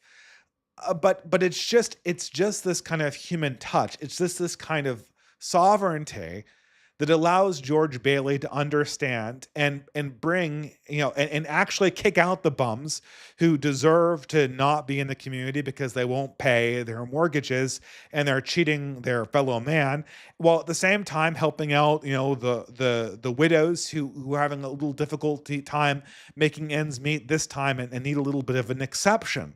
Uh, George Bailey is taking human responsibility over the community. George Bailey is taking personal responsibility. He decides the exception. Mr. Potter is running it like a system. He's running it like a computer. He's running it like a libertarian, but I repeat myself. But it is the exception. It is the fact that George Bailey takes responsibility. I mean, he still has to make money. He still does make money. He still has to foreclose on some people. He still has to charge interest. Otherwise, his business model will fall apart. But because he's taken personal responsibility over the long term health of the community, he can exert his executive authority over the exception responsibly. You cannot communicate that in an ideology. You cannot communicate this principle in theory. This is a very human task. And this is obviously what you see in a lot of, like, the question is not like, oh, well, in this conversation, are you going to give like some kind of sick burn? And this is, I had a slide back there. Maybe I'll go back and take a digression, because that's what we do here. Who survived the online era? There's this whole period we had. People forget this, right? This whole period of talking about ideas online. In 2012, no one was really talking about politics this intensely online. And at this stage on YouTube, no one is really talking about politics this intensely anymore. But from about 2014, post, you know, uh, the Obama second term victory, and post Gamergate, and 2024, which was when discourse effectively died and the vibe shift happened, we had this decade of time where like our whole culture was obsessed. Like the most relevant thing in the entire culture were like dialectics that happened online, and like who, and the the owns we got, and the ideas we developed, and the perspectives we discarded. uh but once we look at this, who were the victors, who won the war of ideas, like who came out on top? Well, like Ben Shapiro, Destiny, Vosh. I'm sure I could think of a few other debate bros. No one good. Right? It was what we learned, and I think this is what kind of killed discourse. Is if you're just doing dialectics for dialectic, there's a certain end point to this. The end point is destiny. Yeah, I'm going to talk really, really, really fast. I'm going to make lots of logical statements. I'm going to always own the chuds. I'm always going to own the libs. If you're a Ben Shapiro who does basically the same thing from a conservative point of view, and at the end of the entire process, what? I'm convinced Destiny is a good debater. Sold. He's the great debater, and so is Vosh. Uh, these guys have manifestly ruined their lives. When I think about the people who actually won the political era, it would be PewDiePie and Carl Benjamin. And what does PewDiePie get? I mean, PewDiePie, he was a streamer. He still is a streamer. He's a millionaire. He's got a hot wife. But everyone remembers him as like an actual winner because he had a family. And so few of the streaming people, from Channel Awesome on down, where I get those are more video essayists, but the same idea. So few internet personalities actually had a wholesome ending, and PewDiePie did. And Sargon's similar, but Carl Benjamin, um, why is he kind of an exception to this? Well, it's because he kind of stepped in, and people have, you're fine. I don't agree with Sargon and everything either. But what is very, very apparent is that he stepped into the role of a mentor and of a patriarch. And, regardless of whether I agree with him on any particular issue or religion or whatnot, his and right now I can tell Carl is kind of burnt out on I can tell Carl is burnt out on politics because I'm subscribed both to his Warhammer channel and his Lotus Eaters channel. and, and you can always tell how burnt out people are on politics when the Warhammer channel has more uploads than does his appearances on the media company he found that discussed politics. And I'm taking the shit out of him right now, but that's immaterial, because the reason why Sargon won and the reason why he's seen as kind of like a good example to Destiny's bad example is that, like, he understood what the time called for. The time is saying, okay, like, who's going to stand up and actually take responsibility of this problem? Like, my job is to fix this problem. My job is to, and maybe I'll lose. Maybe I will lose. Maybe Britain will fall. Maybe the English people will be cast to the wind in a diaspora. Maybe the tech overlords will lock us into another great reset, or who knows? Maybe I will lose, and maybe George Bailey will lose to Mr. Potter. But that's not material. What's material is, in this moment, I am taking direct responsibility for the people of the faith, who are the people who followed me. And we're going to be facing this time together. That's what people want. That's what people want to believe in. And they don't want to believe in theory. I mean, theory would be nice. Theory would help us have more productive conversations about what ideas could lead us in the right direction. And certainly it would make YouTube more interesting to have something to talk about, rather than just to stand up here and wring my hands for 2 hours in this lecture series. But that is what people want. They want human politics. They want people to take control.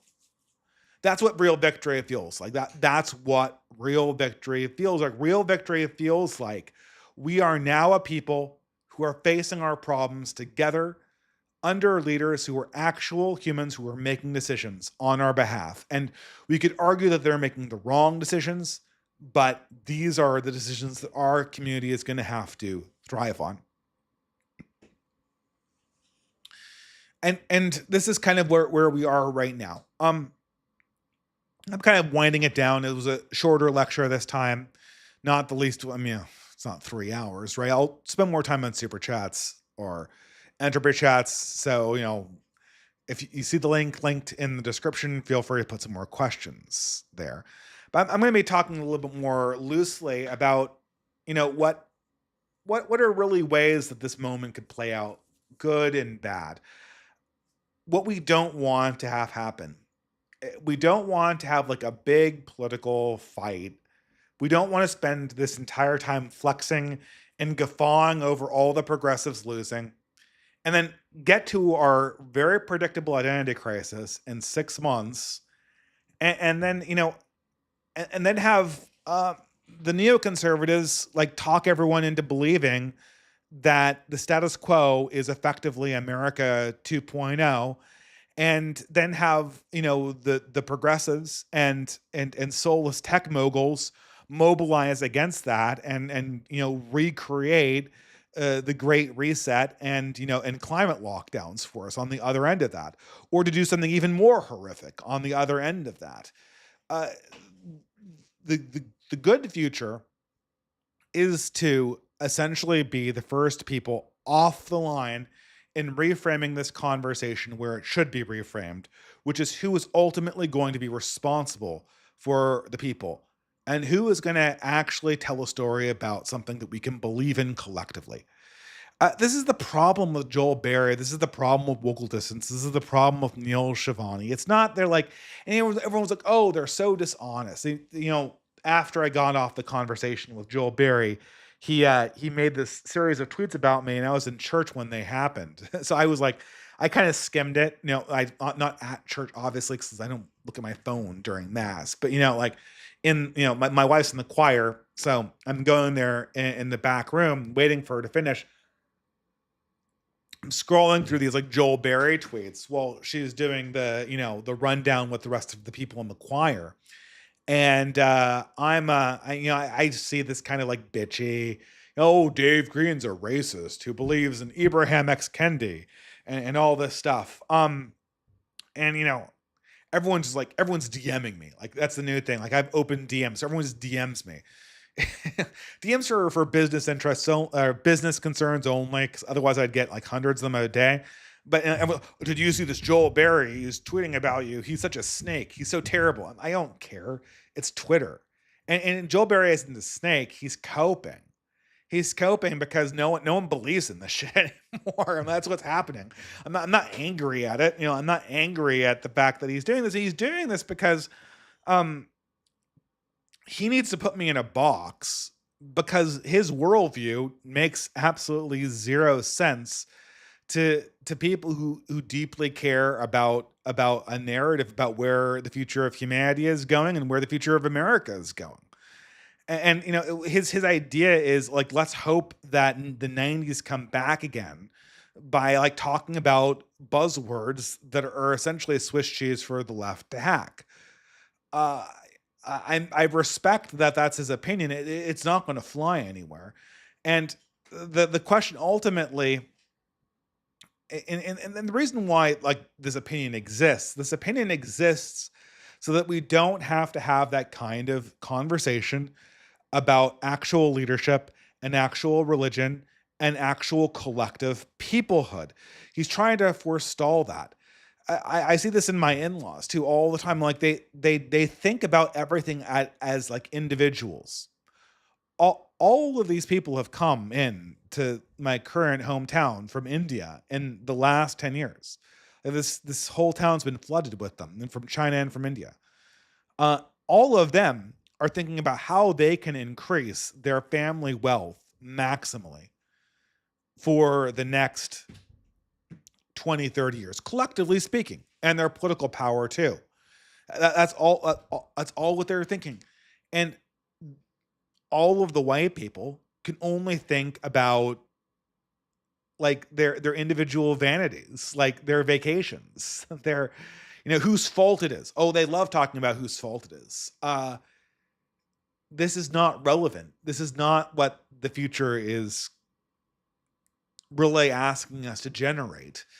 The question is like, okay, so how are we going to have a conversation about the collective viability of our community? Who comprises it? What are its beliefs? And how can we secure the most wealth for it for the future? How can we nip in the bud threats against it and take serious threats against it? These are the concerns. And if you can't answer that, and I don't think Joel Berry can. I mean, like, what is how is talking about racism and Martin Luther King going to lead to a collective identity for heritage Americans? Like, how is that going to happen? Like it's not. Like the only way it could is if Joel Berry asserts that like he's a Christian nationalist. Like the what it means to be an American is to be someone who puts forward Protestantism as like the reigning ethos of this country. But I mean, that first of all, if he took that seriously, he'd immediately be marching against the Babylon Bee's number one financial supporter, who we know is not Christian. So I mean that sort of like olive branch of the Protestant Christian national identity of America is only ever an olive branch so we can get back to this normie conservative way of thinking. This back to the 90s individualism thinking. Uh, but the future only belongs to those who can have a conversation about collectives. The bleeding of the Canadian identity will only start when a group of young people of I don't know if this is possible in Canada at this stage, but if they start thinking about their futures the same way that recent Chinese and Indian immigrants think about their futures, and they think about what it means in their interest collectively as a nation, and not as like a social media entertainment product, not as a fixture of ideology or of theory, but like as a real collective people. Who are the patriarchs? Who are the leaders? What defines us collectively? What defines this project? What could we sacrifice our individual good for so that its continuation would also be a continuation of us? There's no answer to that on Joel Berry's side. There can't be. I've already answered that. I mean,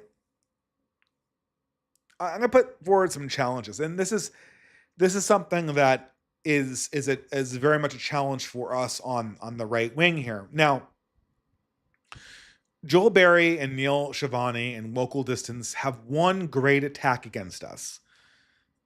I like to say that they have no legitimate points, but there's one legitimate case they have, and the legitimate case that Joel Berry has is that in real life, people view things very much like he does, very much like Local Distance does, very much like Neil Shenvi. I see call him Neil Shenvi. Neil Shenvi. These people, because they are essentially the worldview of the 1990s, on the ground, they are much stronger. I mean, I have community on the ground. I obviously live in multi-generational housing, but as a distant perspective, even a distant perspective that emphasizes community, getting the reality of community into the real world is much harder. Much harder. And furthermore, what this is another excellent point that Neil Shenvi and Joel Berry have, although it's a little bit too close to an ad hom, so they very seldomly bring it up, even though I would dismiss it as an ad hom in a conversation too, because you can't just have people indicting you personally or guilt by association. But the critics of the online right are absolutely right that it suffers from the exact same problems that internet communities all suffer from. So we have a collective identity online. What does that mean in the real world? And not only that, how does the online identity not become destructive to the real world one? How does the online simulacrum not just destroy the real one that exists in the real world? This is the question. I think I mean this is the question. I think in some ways that like the Basque Living Project and all of these other organizations we're developing was kind of designed to solve, to address in a certain way. But it's just not apparent. Like we haven't, for a while back. I don't want to bring this spat up again, but for I guess I will. There was this conflict in 2024 between, you know, uh, I guess you could say like the post right, the post left, post right, turf feminist people, and sort of the dissident right writ large. And I entertained a lot of these people. I actually only entertained one of them in conversation, mainly because I didn't want to get into an argument with one of the females, because I thought it would just be a lot of drama and no light. But the problem I always had with these critiques is that they were just demanding that problems that are just native to the internet be fixed. So they say things like, "Oh, well, you have a problem with factual accuracy." well, like it's Twitter. No shit, I have a problem with factual accuracy. Everyone does. Or conversely, they'd say, you have a problem with trolls or bad actors glomming onto your movement. Or they'd say that drama and, egregious statements like exaggerated hyperbole and facetious statements, those get more traction. So there's a natural incentive to do more of those things. Or conversely, this is more my criticism than theirs. There's a natural degradation of all ideas on the internet. Ideas start at a high IQ among the original developers, and then they flow downwards to people who are lower IQ until you hear sort of a hyperbolic version of your own ideas being flung back in your face by someone who doesn't even properly understand them. And the whole thing becomes a parody. Um, and it got to the point where when I had this guy non-Zionism on the channel, and he brought up every one of these problems to me, and like he personally indicted me, which is actually like all of these people, they like low key indict me. They say like it's the distant right, and they're talking about me. But like non-Zionism had the honesty or the foolishness to actually name me in this indictment, and so he personally indicted me as being one of the people who was keeping this culture of the distant right alive. Or I mean, he didn't actually say that I was spreading misinformation, but he said like I'm not doing enough to fix it. And I said, well, you mean fix all of the problems that are just kind of inherent and implicit to the internet and always have been? It's like, yeah, fix it, do something, do better. I said, I can't fix the internet. What do you want me to do? How is that an indictment of my ideas that I can't do what even the university system with trillions of dollars at its disposal couldn't do. And you want me to fix it on this live stream or fix it by having a Twitter hangout with my friends and like, creating a resolution. I don't know what the resolution would entail. Um, it certainly couldn't. And then he gave a bunch of stupid suggestions, like having anons fact check your tweets. I mean, this would never work. Like anyone knows this. I just recently I started a project called the Green Book, and I do want to pursue this. It's like a directory of all of the creative aggregator projects, like publishers and community sites that are available to people of our persuasion that I would launch out of Git pages. And I could just hand it to people. People contact me all the time. They say like, Dave, I need would anyone publish this essay? Would anyone publish this book? Would anyone publish this technical article? I'm like, not me. Like, what do you want? And so I want like to send them to a place where everything would be easy to index. And well, the problem I mean, the problem is I don't want to do this. I have a Substack, I have a podcast, I have a full-time 50-hour a week job, I have a family, like, and sometimes I actually get tired and need to sleep. I can't do all of this, so I immediately go out and try to get people who are interested involved in this project. And predictably, you get the prototype up, you put it in like it's radio silence. Like people volunteer and then it's radio silence. But this is predictable. This is how things always work. This is how the internet works. People get really really enthusiastic one day. You get them into a group chat. The work starts coming up, and then nothing happens. And so like the internet is not easy to fix. You cannot get anons to do work that you don't know or you don't have a consistent handle for their work or their personality. You don't know what they're actually going to do. But hearing non-Zionism kind of like throw these stupid ideas in my face and then demand that I fix the internet and demand that I take responsibility for fixing all of the problems that have to do with online culture. As bad faith as that was, and as kind of silly as it was, especially given kind of like the implicit ethnic dynamics that were involved in the conversation, uh, he did have kind of a point. And the point wasn't really a point for him. Like it didn't make his position any less silly. but it did offer a point of challenge to everyone here like myself who actually wants things to get better. We have to, in some sense, fix the internet. I mean, this is the challenge, and we have to do more to make the internet work for us, and less have it be like this giant attention sink. This giant, I don't know. I mean, I'm very satisfied with what basket weaving has accomplished. I'm very satisfied with what the OGC has accomplished. I'm very satisfied with, the other groups like Exit and New Founding and all these myriad intentional communities that have popped up around the country. This is all amazing work, but it's still not enough. It's still not enough. It still has to take the next step. And the problem is that every single time you go to the internet, these real projects have a tendency to get completely sidelined by like these attention sinks that occur in online politics. These complete loops of vanity that never lead anywhere. And, like, okay, like, fix the internet. Here's a question. I mean, like, okay, Facebook. Let's take the worst. What is the worst social media you can ever think of? If you were a Zoomer or a younger millennial, you'll probably say Facebook. Okay, what's wrong with Facebook? Well, I mean, I'll put it this way.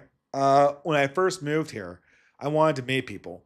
Now, I forgot somehow in September, I forgot that I am a father who works 50 hours a week, plus has a very time consuming blog hobby, and also likes to spend time with his son and his wife. And I had this crazy idea that I'd play one of my favorite board games, Blood Bowl, you know, with with locals. So I'm like, okay, where do I find people who play Blood Bowl? And Blood Bowl is one of the games the Games Workshop hasn't ruined. Just like Netrunner was one of the games that Wizards of the Coast hadn't ruined until they finally ruined it. And so I guess for whatever reason, this brought me back to Facebook. And I deleted my Facebook in 2017. The reason why I deleted it was because of what it had become. It in 2017, Trump derangement syndrome was in full swing, and I had made the mistake of giving certain friends a link to my private blogging career, and they were like coming after me for my reactionary opinions hard. And we were getting into these horrible arguments on Facebook over, and it was always brought up by something, and they were my progressive friends were essentially unfriending people left and right, blocking people left and right, uh, and it was nuts. It got to the point where I lost like my second or third longtime friend in Facebook, and I took a step back and said, like, this is Facebook was the application that was supposed to help me keep in contact with these people.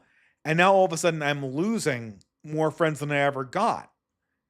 And I was doing, at that point, I was doing everything on Facebook. I mean, well, not really. I was doing most things on my blog and on YouTube, but I was the year before, at least, I had been like this big event organizer for my Catholic youth group, and I did all of that on Facebook, and it was really great. But I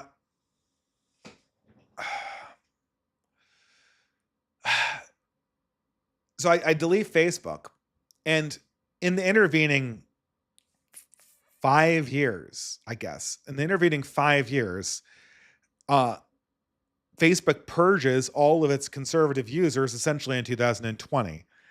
And then when I come back to it, like Facebook in 2007, it reminds me of this documentary. So I guess it's no secret that I went to school in the University of Michigan. Anyone who knows, that's my football team. And I used to be very interested in this project of revitalizing Detroit. And I talked to one of the old timers there, and he said, like, well, Detroit, when I was born there, it was like a wholesome city of industrial workers. Then when I was in my 20s, it was a madhouse. It was just like murder central. People was getting murdered left and right.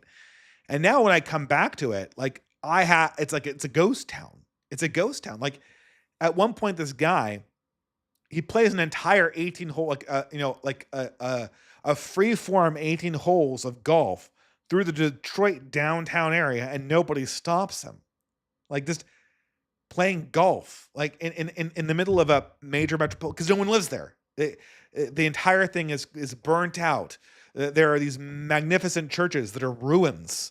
There's this huge theater that has plants growing out of it because it's been abandoned. A Gothic train station that is an exoskeleton. Uh, that's Facebook. In 2017, it's like murder capital of the world. Everyone's like shivving each other, virtually speaking. I come back to it in 2024 to try to find people to play Blood Bowl with, as if I had time for that. And the thing is, like, it's a wasteland. Like, there's Blood Bowl groups there, but the whole feed is like AI slop.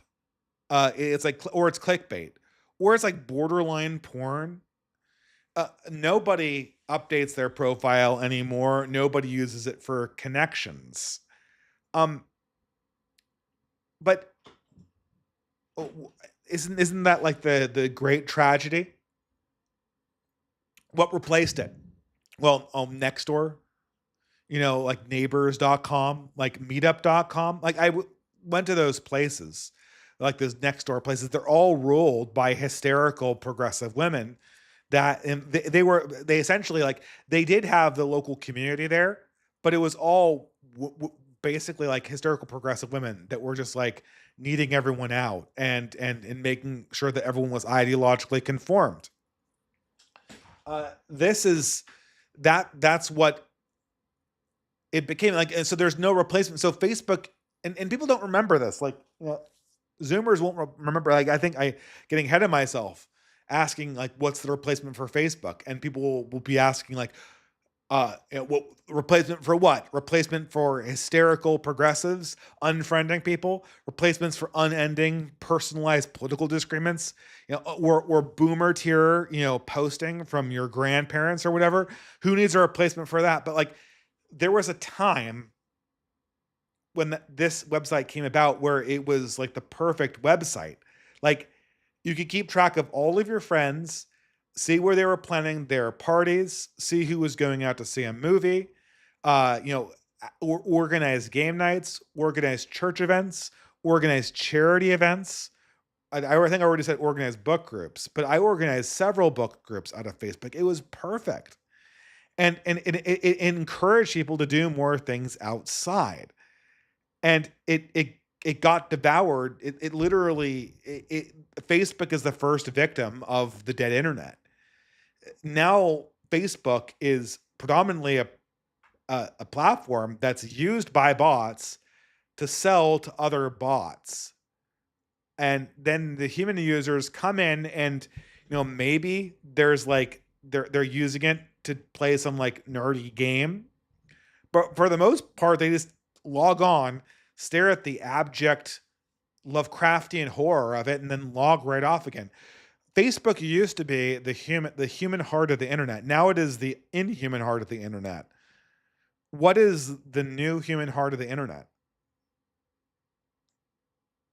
The person that can create the human heart of the internet and keep it human will be, the person who creates the basis for new leadership. I mean, I say this like, when I go back to these, when I say like, okay, what are we gonna do in the next 6 months before the very foreseeable political crisis on the right occurs, in about 1 year? What I'm essentially saying is, the further we are in the process of solving these incredibly difficult, unsolvable problems, uh, the further we are down that road, the further aware we are going to be from a bad ending. And the bad ending is the left resurrects and unifies with the anti-human tech bros and decides to kind of like crack down on the human element of the species worldwide. That's the bad end. If we can solve these imponderably hard problems, we can essentially stop that bad end from happening or make it much less. Fix the internet, and by fix the internet, create a section of the internet that is pro-human and that creates human communities rather than destroying them, like version 1.0 of Facebook. Second problem, solve the sex status question. I guess I could actually create a third problem here. Another problem that's imponderable that I didn't write a slide for is create an avenue by which progressives can adopt nominally right-wing positions, or sorry, not nominally, not the exact opposite. Create a environment where progressives can adopt functionally right-wing positions and call it nominally something else so it doesn't scare them, and support right-wing causes and support human causes in a non-destructive way, such that we can unspool the religion of the 20th century and bring it into alignment with more pro-human faiths, more pro-human beliefs, more correct beliefs, more God-fearing beliefs, as I would put it, which is the ultimate goal of the human project. It requires some space for which people can essentially bury their progressive selves and reinvent themselves in a new, healthier, non-materialistic way. And I mean that non-materialism in both ideological materialism and monetary materialism, or consumption materialism. The other problem, we need to find some way of solving the sex status question. I don't know. I mean, I guess this might be actually the way to bring progressives, because I think progressives are beginning to realize that this is a problem, but they don't know how to approach it, because all progressive politics basically commends the progressives only have one. So what is the sex status problem? The problem of family formation, it's due to a lot of things. It's due to the cost of housing, for one, but on top of just the general cost of housing and the cost of living crisis, which is driving down birth rates, is also the question of family formation at a cultural level. Most people who have studied family formation and birth rates will understand that the primary culprit behind birth rate decline is not fundamentally financial. This is what who is the person who wrote What to Expect When No One's Expecting? I forget who it's called. I almost said J.D. Vance, right? But no, it was someone who wrote it. It came out around the same time as the Hillbilly Elegy. He's a total shit.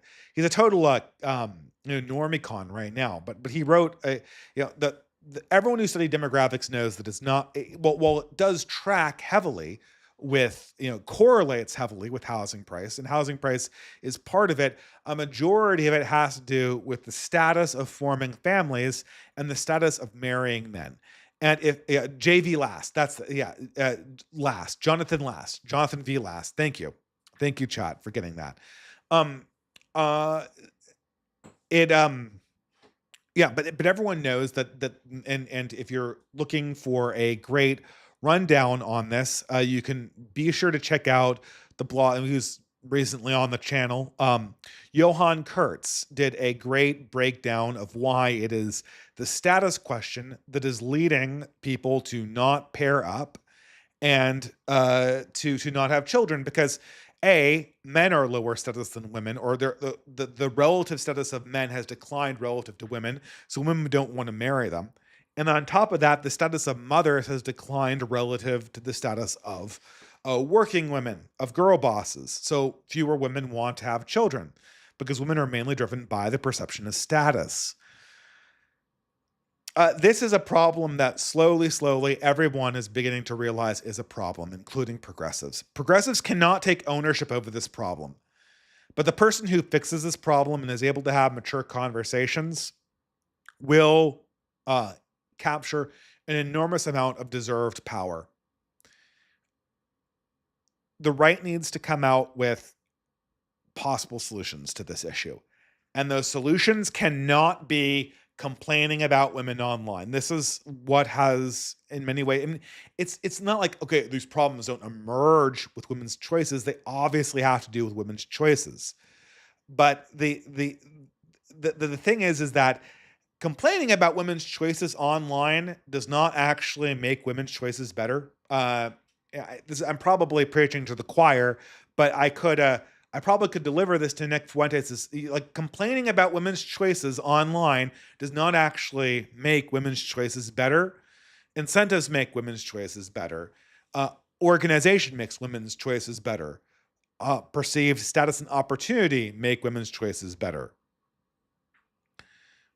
How are you going to create situations that boost the status of people who are married and have families and simultaneously give men the opportunity to earn status?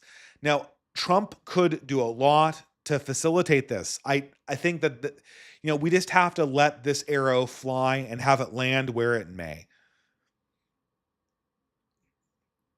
But in the meantime,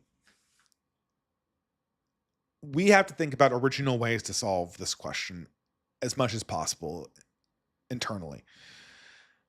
I don't know if this looks like matchmaking. I don't know if this looks like, I mean, it certainly has to do with political organization. If we can get good political organizations, those start to accrue status in and of themselves. But if people start having plausible solutions to the family formation question at a microcosmic level, this begins to be an avenue for maintaining power. And this directly pertains to the Panda Express question. I mean, it's directly applicable to the previous one. The men need to have opportunities for work. This is, I mean, especially in the new era of technology when so many jobs are at threat of being obsoleted. You better find some way. We better find some way to make sure that people aren't just taking UBI. That they have jobs and that status pertains to the jobs that they are given. Now, those jobs can be artisanal jobs. They can be jobs that are in some ways artificial or that apply only to localities or that are political in nature insofar as they don't directly deal with the creation of resources. They could be leadership roles, they could be artistic roles, they could be technical roles. They could be technical roles or they could be blue collar roles even, right? I'm not ruling out being a restaurateur or being a plumber or being an engineer or being an electrician. But what is insanely important, what is critically important is that people understand, like, the people telling men to like sleep in ditches and work at fast food so they can play internet tough guy, like that side has to lose. Now there's a Steelman version of this, and I had the Libreria Solano on along with Johann Kirch to discuss this on the channel. There's a Steelman version about how, like, high status ways that you can proletarianize yourself. And once more, in the coming age that we're moving into, that might be a very, very good way to go about it. But you can't proletarianize yourself in an intelligent way by doing what these idiotic boomer internet tough guys do, by like working at Panda Express, sleeping in a ditch, dumpster diving, and then pretending like you're living this like Allen Ginsberg kind of reality, like this beatnik reality that they remember from the 1960s. These activities are not perceived as high status. And unless you go into this with both eyes open, you're going to get owned. And then that's going to kind of feed back on the movement that puts these things forward. The purpose of jobs is to work for a future.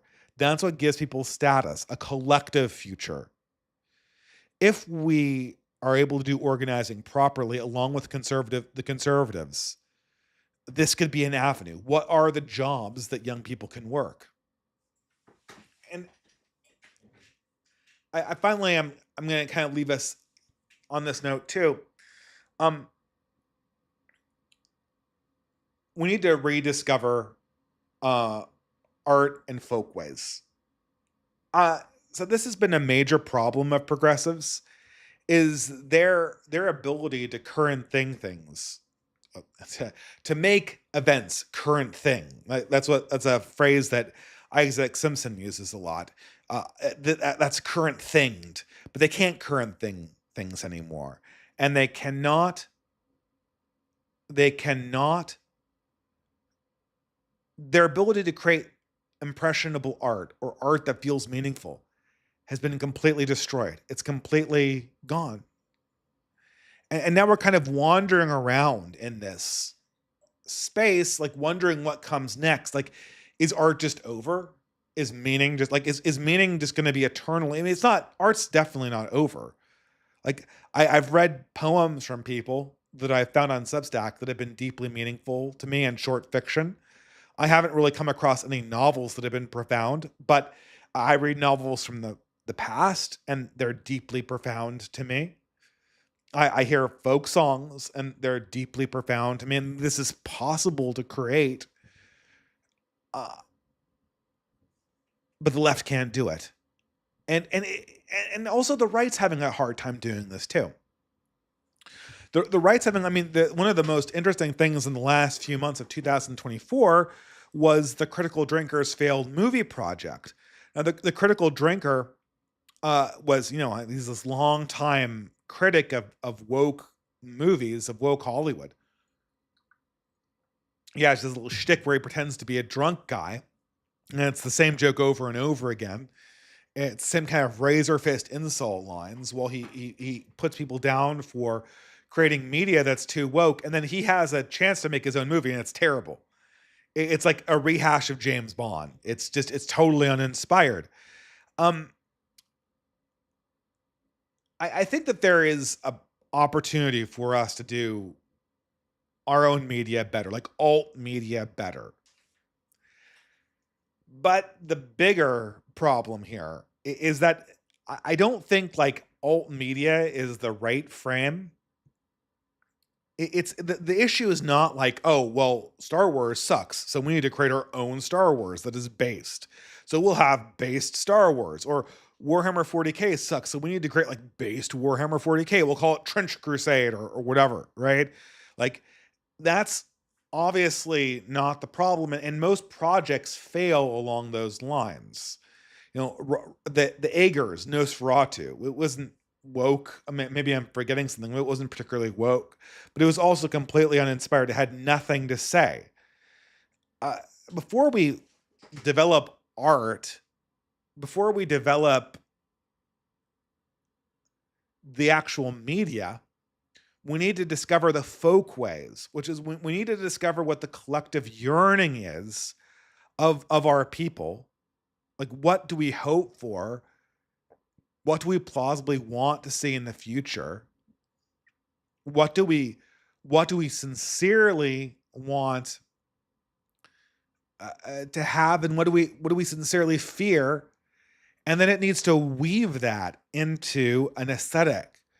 But the folk way and the collective understanding of relevance has to be put into place before the media is created for it. Otherwise, you're endlessly stuck in this mode of critical drinker doing like the unwoke version of woke properties. Or and it's not even like woke anymore because woke's dead. It really is like the unslopify. Like the age of woke is over. The age of slop has begun. Like Nosferatu was slop. Dune 2 was, I mean, Dune 2 was a little bit woke, but Dune 2 is mostly slop. Slop is stuff that looks like it is quality, stuff that looks like it is relevant, but it has no soul and it has no message. But before we determine like the media, like the adventure story that's all going to be meaningful to us, we need to understand what the poetry is that's meaningful to us. We need to understand what the music is that's meaningful to us. We need to understand what vignettes and what life experiences are meaningful to us. The one genre that has avoided slop, and I say this ironically, I'll give a non-slop thing that I saw. Ari Aster's Beau is Afraid, or Ari Aster's Hereditary. These are horror movies essentially, although the Beau is Afraid is a little bit more Kafka than classical horror. But they feel like non-slop, and they feel like they have something actually for us to say, because they depict an incredibly salient modern fear, and they depict it very, very accurately. Um, but what are but we need to develop something that's more than that. We need to develop what the actual thing is that we yearn for, and it needs to start small. And we need and it's all right to find it in the past, right? It's all right to find what you think is special in the past, and then bring it forward to create sort of a meditation on a work, or a commentary on the work, and then leave the creation of the actual new thing to the next person that comes after you. It is essential for that purpose. And this is a project that I don't think we've really even undertaken.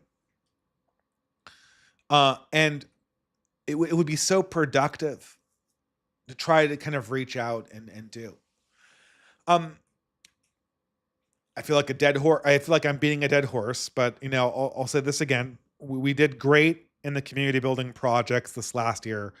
We need to start taking the next steps. I mean, we're gonna live and die on this. We're gonna live and die in real life. The left is dying. It's not gonna be dying forever, but it can't hurt you now. And what kind of lies ahead of us is the broader perspective of revivifying life in collective strokes. It's only inside real life community that we're going to discover folkways, or test them, and see how they feel, see how they vibe. You'll never understand what a meme really is until you're in the real world, until you're with real people. You'll never understand what a thought really is until you bring it to them. And certain things can only exist in the internet, but folkways can only exist organically. And the community project kind of have three dimensions. One, fix the internet by allowing the relationships that are built here to come into the real world. These are the projects that I talk about all the time. Exit group, OGC, blah blah blah blah, new founding, basket weaving. I can promote that till the cows come home. That's one dimension. Second dimension, revivify the communities that you're still a part of in the real world. The churches. I mean, really, what we say revivify, we really mean de-boomerize. I mean, you can participate in them. You can go to your church. You can go to your local 4-H club. I mean, these things still exist. They still have buildings there. But the problem that you're going to be confronted with when you go to these places, if you're a young person, I know the feeling. You're going to come into a room, and it's going to be a bunch of old people. And these old people, all they're going to want to do and they'll really be glad you came, but they're not going to be interested in doing things that will attract more young people, or will address your actual problems. What they're chiefly going to want you to do is they're going to want you to work really, really, really hard to convince them that this dying boomer project is going to keep on living after they retire, which is, of course, the one thing you can't promise them. Uh, the old have to start using their organization for the well-being of the community of the young. And this is a translation project that has to occur. So you have to de-boomerify, and I can talk at length about how this could happen. You can, if you find one or two other allies that agree with your vision, you can move on from there. If you're a singleton, you've got a major problem. I don't think you can ever change a community as a singleton, no matter how good you are at doing this. So there's overcoming the generational gap in sort of constitutionally conservative communities. And then third, there is the most challenging one, which is literally, you know, walking into institutions that lean left and kind of commandeering them, and moving them in a sensible centrist direction, so to speak. This is actually more possible. I've only potentially done this once or twice in my entire life, and it's questionable even if I've done it then. But this is hypothetically possible if you come in with a few of your friends into an organization, you're really dedicated to it, and then you say, okay, look, we're going in a different direction. And if the organization is already kind of lost or out of position, it could come along with you. And this could lead to kind of like, you can kind of like instigate a preference cascade. It's something that we need to think about. But in the meantime, I think, I guess what I kind of wanted to communicate here is like, we have a victory, things are happening, the ground is shifting under our feet. A new political order is coming into existence. It's this is not our victory condition. Normalcy is not slapping back like an elastic band. It will only move back insofar as we push it ourselves. We are still the renegades of this order, even if the least bad person is won the presidency.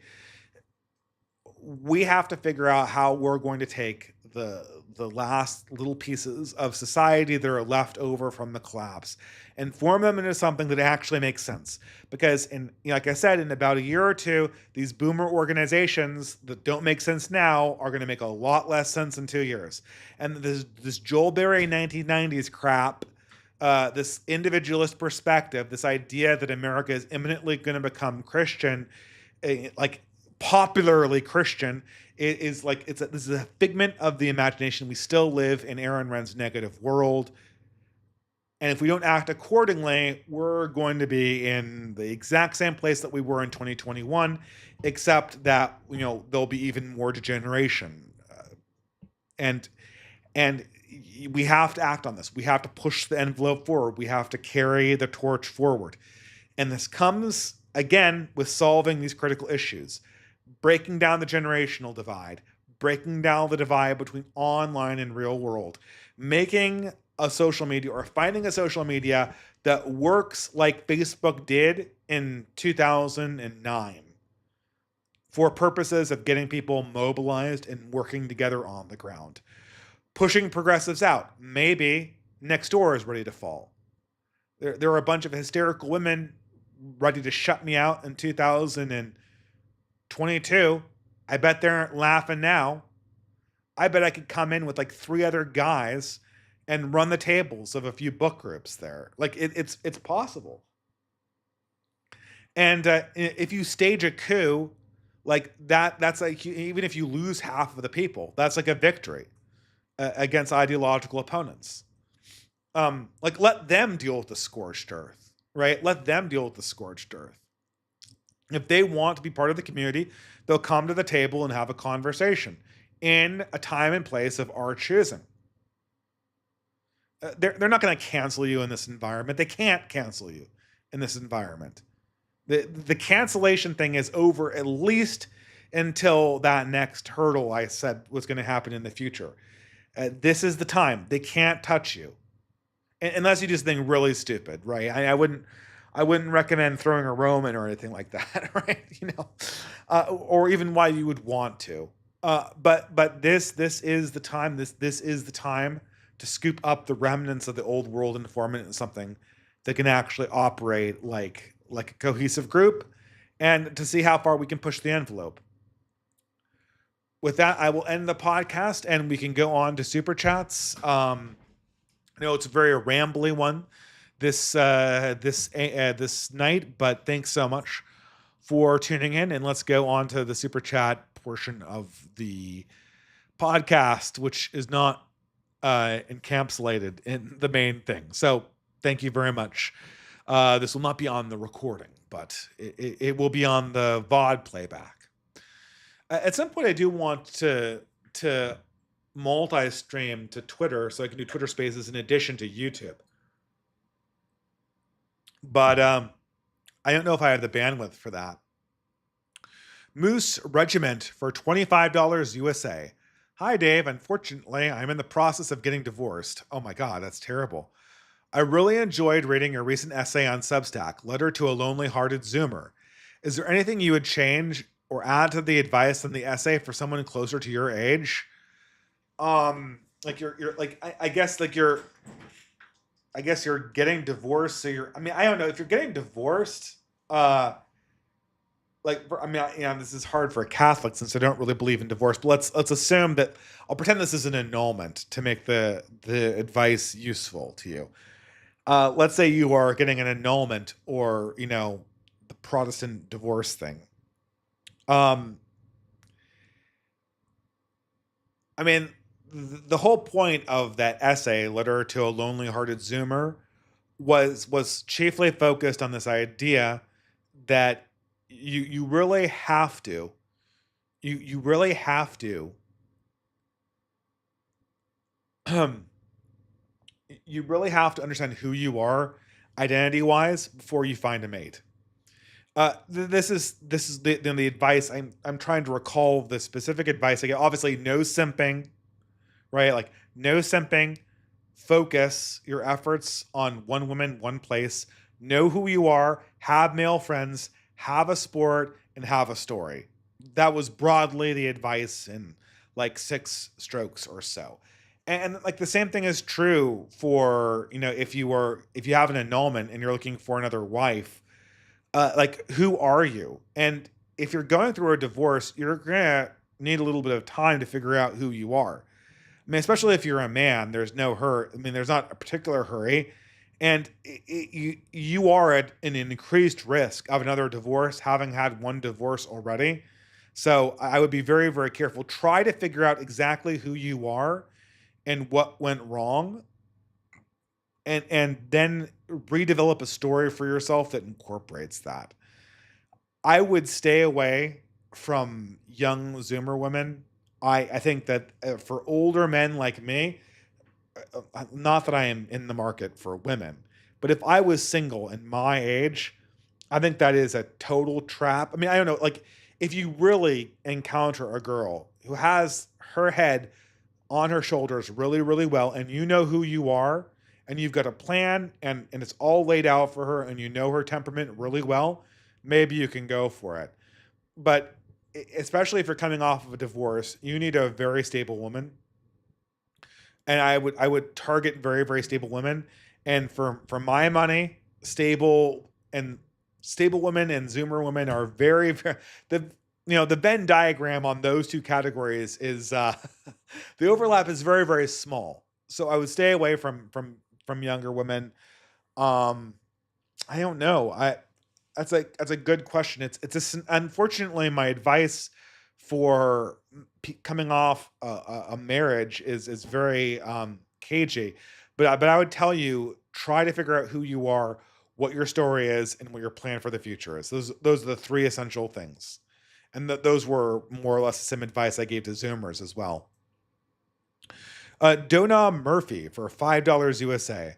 Hi, Dave. Never catch live. Following up the Panda Express stream, I've been rejected from my dream role as a PhD student with pathway to lecture due to bad grades at a very mid Irish uni. What would you do in my shoes, being 25 with no experience?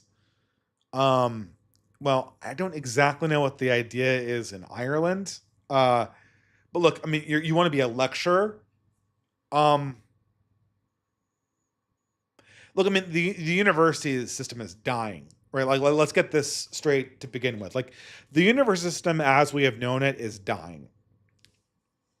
Before I give you guesses on what you should be doing, like people always ask me like these like really deep life questions. Like, I'd have to like if I talk to you, like you and Moose Regiment, like if I heard Moose Regiment's story and like heard him give me his entire life story like over a beer for 2 hours, then maybe I'd feel comfortable giving him specific advice. And the same thing goes for you.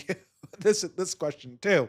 I'm going on almost no information. But just so you don't feel bad about the university system, the university system is dying.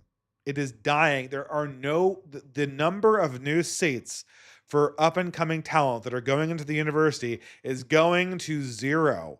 They are way overproduced on the number of students that they're graduating.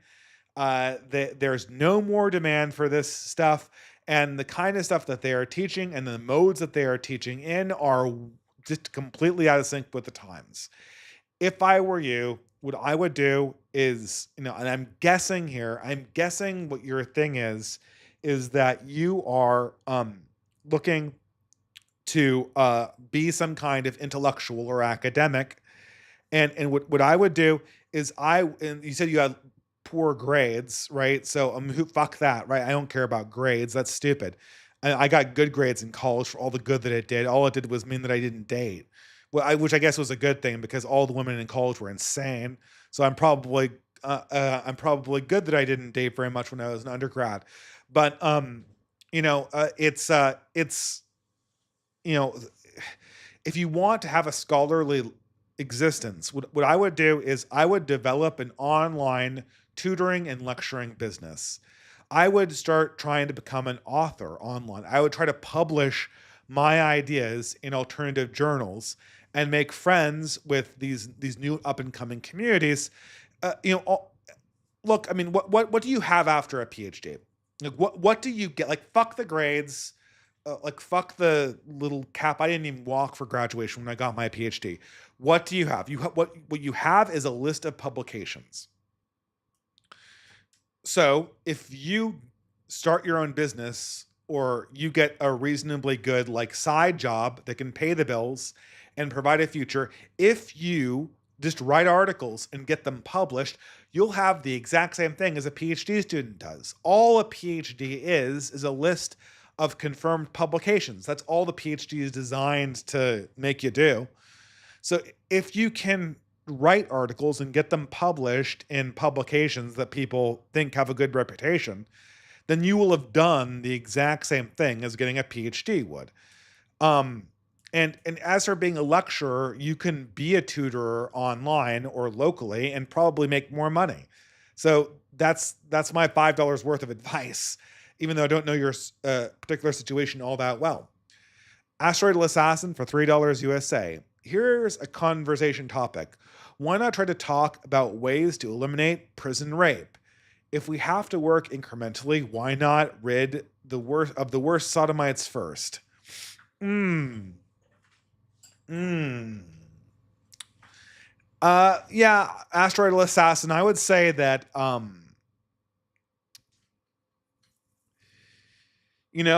think prison reform. It look, I would just do it this way.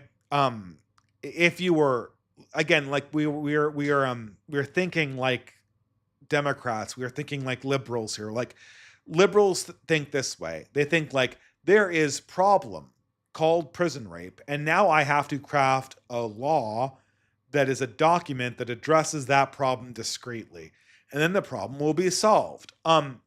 This is the wrong way to think about prison rape. The right way to think about prison rape is how do we overhaul the entirety of the correction system, the prison system, the system of punishing criminals, to remake everything. That's how I would do it.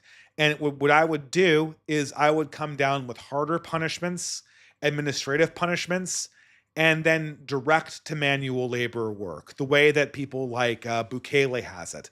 That way, you get people in a more split up area where people are less crowded, which will reduce prison rapes.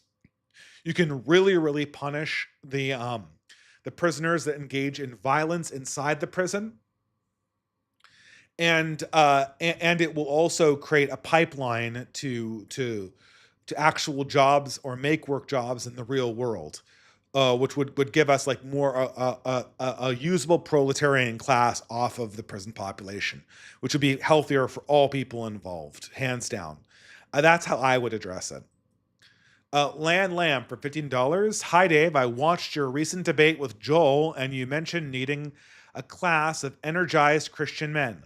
My question to you is, do you see Christian nationalists like Stephen Wolfe and the Ogden guys sparking this energized group of young men? Well, I mean, this is a very complicated question. the problem here, Ian. Sorry, it's Ian Lamb. I said Lan Lamb. I think that's an I. The thing is here is like the good news. The good news is that young men are coming back to church. Uh, the bad news is that the raw material is there, and I don't really know much about Stephen Wolf and the Ogden guys' particular project, but they've got the raw material. Now they need to form these guys into a ruling class. They need to start operating this out of major population centers. I really respect what people do in like Moscow, Idaho, or Coeur d'Alene, Utah, or I don't know, what are some of the other areas like Helena, is it Wyoming, Helena, I don't know all these, but like in order to get these organizations really going, they have to move more to like medium-sized towns. They have to move more into major population centers where lots of young people are. People don't have to end up there. These places are IQ shredders, but the big problem with all of these new young guys coming into Christianity is A, it's still largely an online phenomenon. B, because a lot of them are rural or in suburbs, it's hard to get them organized in real life, and it only counts if it's in real life.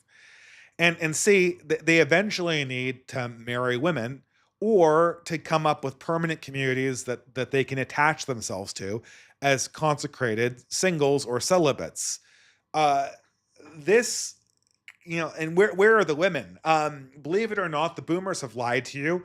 There aren't just tons of women hanging out in rural gas stations. Most women go to the city or to major population centers for work and for glamour and to chase their dreams of meeting a high status man.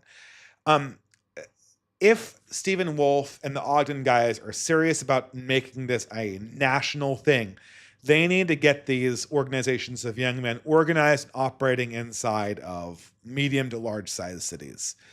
Again, not that everyone will end up there after they start a family. They can move to the suburbs. They can create their own smaller communities.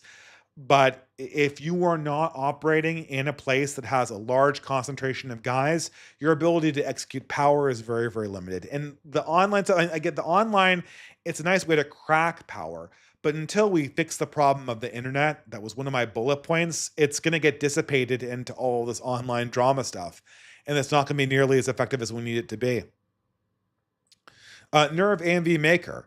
The idea that Jefferson and Washington were religious crusaders and founded the most Christian state ever is insane. Cromwell was a crusader, not Washington. John Calvin, the Republic of Geneva, was a Christian state, not the U.S. Constitution, whose framers laughed at Franklin for suggesting they pray. Yeah, I mean, this is the thing. Like, Joel Berry said that the founders were the most devout people who ever lived. Yeah, but like those were their like grandparents and great grandparents who were Puritans.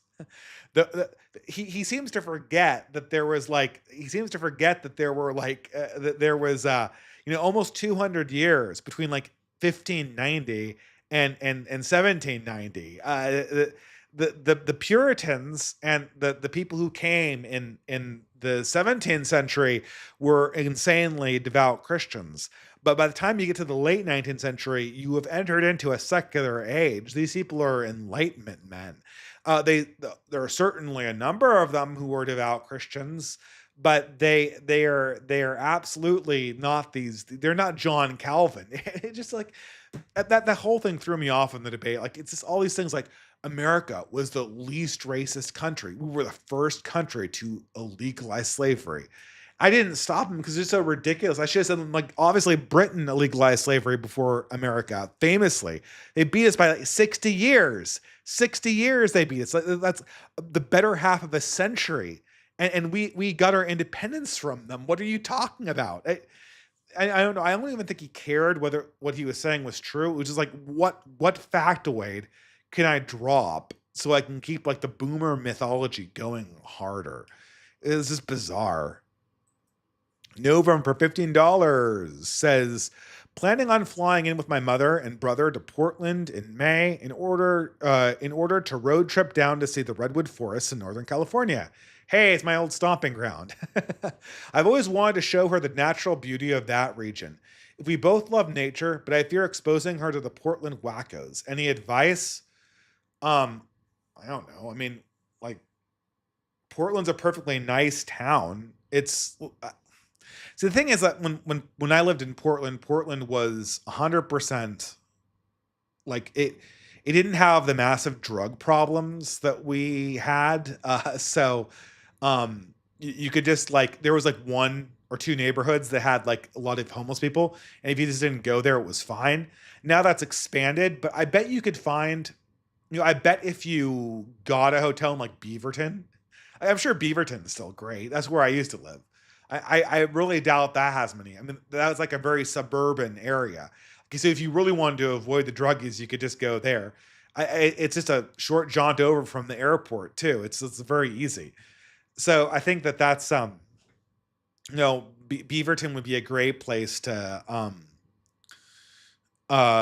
to stop. I don't know. I really don't think like if you get a hotel in Portland, well you'll see like one drug user like so you'll have to step over like one drug user. That's not that bad, right?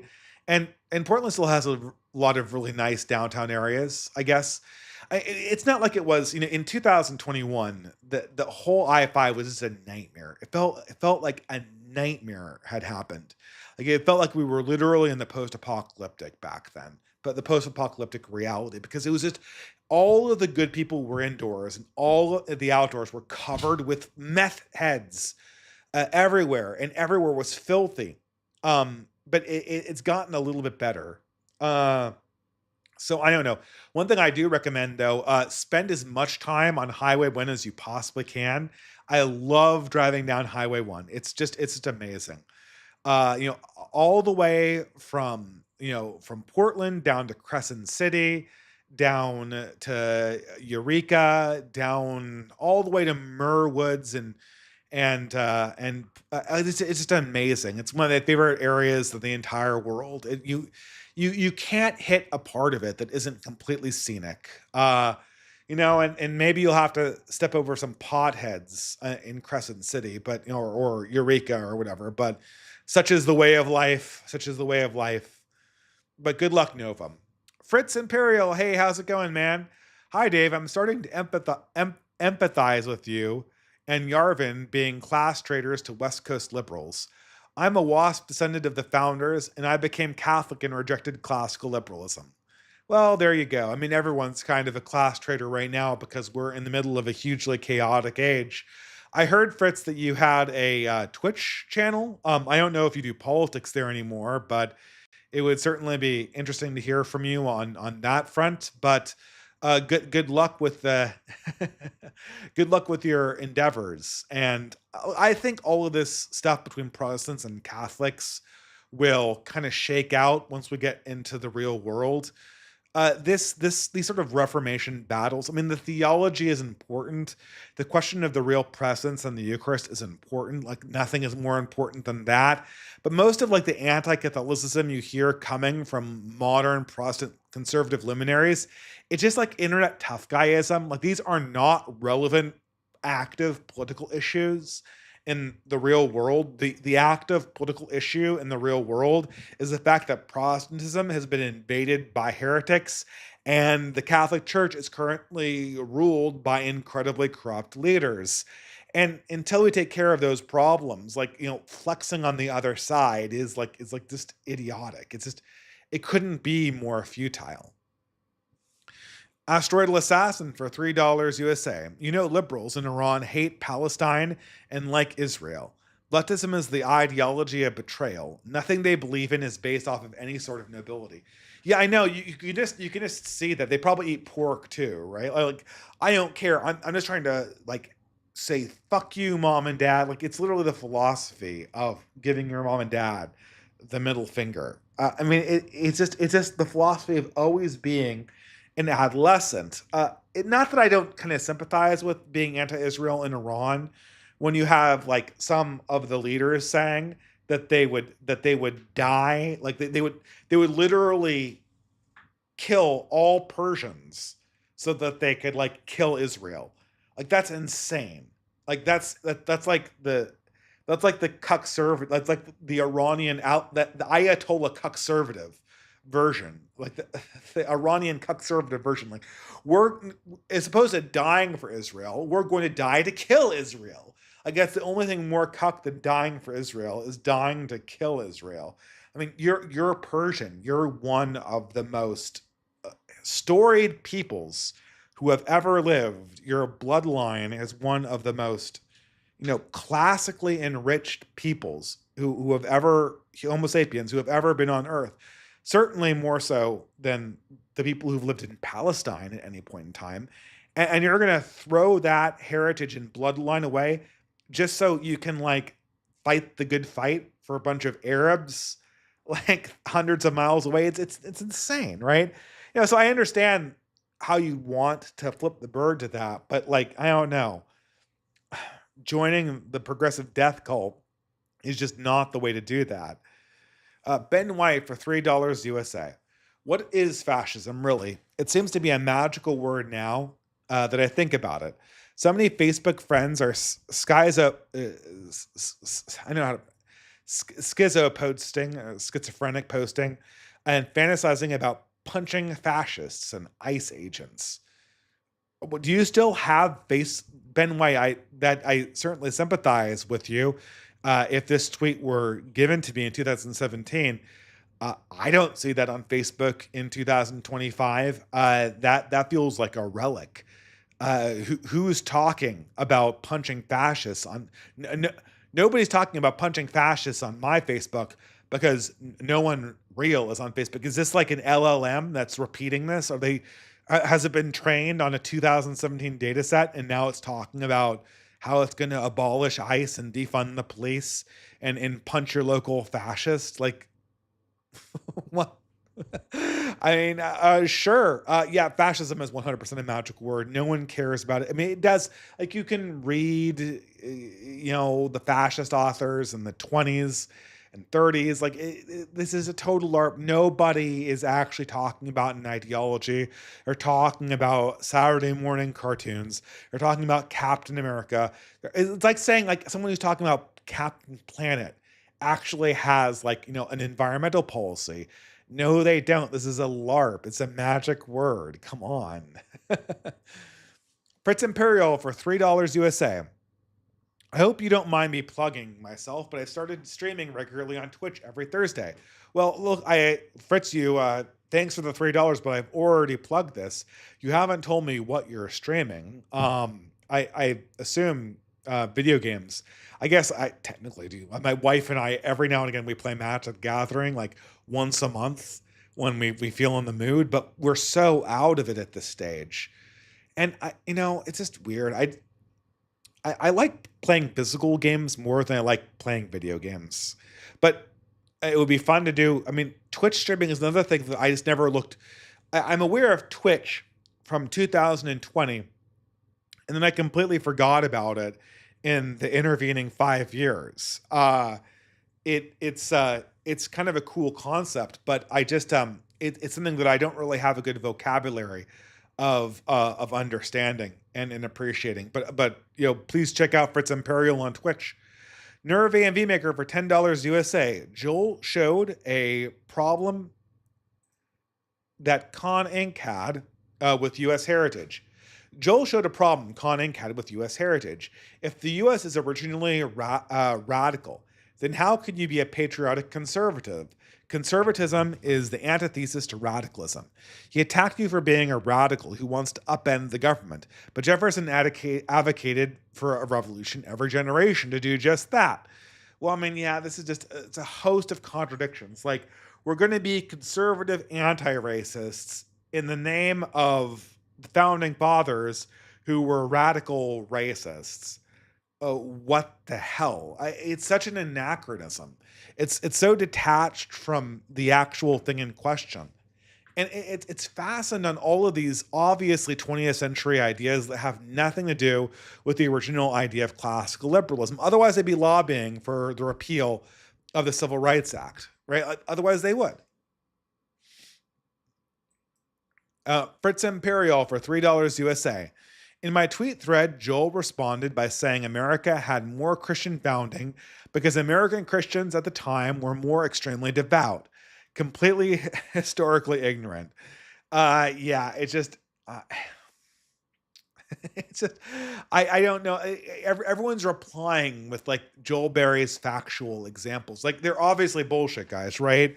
Like we know why he was saying that. He was saying that because that's what he wanted to be true, not because that's what actually was true historically about these characters. This is just it's made up boomer history. Like this is not like the founding fathers were not Puritans. They didn't land on Plymouth Rock. Those were their, I mean, a lot of them were from Virginia, so they were from, the Jamestown colony, but like most of those people were like the great grandchildren of the Puritans. This is a totally different time. And it was secular and these people were radical. I don't know. Asteroidal Assassin for $5 again. I have a dream that one day in Alabama, little black boys and little black girls will be able to sit with little black white boys and little white girls in the schools and see a big 6'5" white man dressed in drag shaking in his butt. Well, yeah, I guess if Martin Luther King were here today, he would he approve of drag queen story hour? I mean, he might, right? Didn't Jesse Jackson approve of that? I mean, Jesse Jackson was one of King's contemporaries, right? I mean, he knew him better than anyone that I'm aware of. If you think that Martin Luther King's opinions would diverge from Jesse Jackson's, I'd like to see some evidence about why you think that would be the case. He certainly was a progressive of his time. Ben White for I lost that one. Did I lose Ben White's tweet? Oh, here we go. Sorry. Ben White, also, I've been thinking about my periods of unemployment. I really think it was a good God's way of humbling myself. I've always wanted to start my own business one day, but a stable paycheck really does take a lot of the stress away. Well, these days you can do both, right? I highly recommend the side hustle path with modern jobs. Usually that's a good way to do it. That's literally what I'm doing right now. So that's good. A total fan of the side hustles. Side hustle nationalism. Sarah for $3. I'm genuinely shocked to learn that Destiny is a monster. The Lauren Southern affair, although minor in the scheme of things, is still shocking. I can't believe Lauren would have such poor judgments. She continues. And here he is attacking. And here she is attacking Trad for not saying her failings. Was she not actually conservative and grifting, or are women really this easy for guys to manipulate? Well, women are very easy for guys to manipulate. This is an open secret. I mean, this is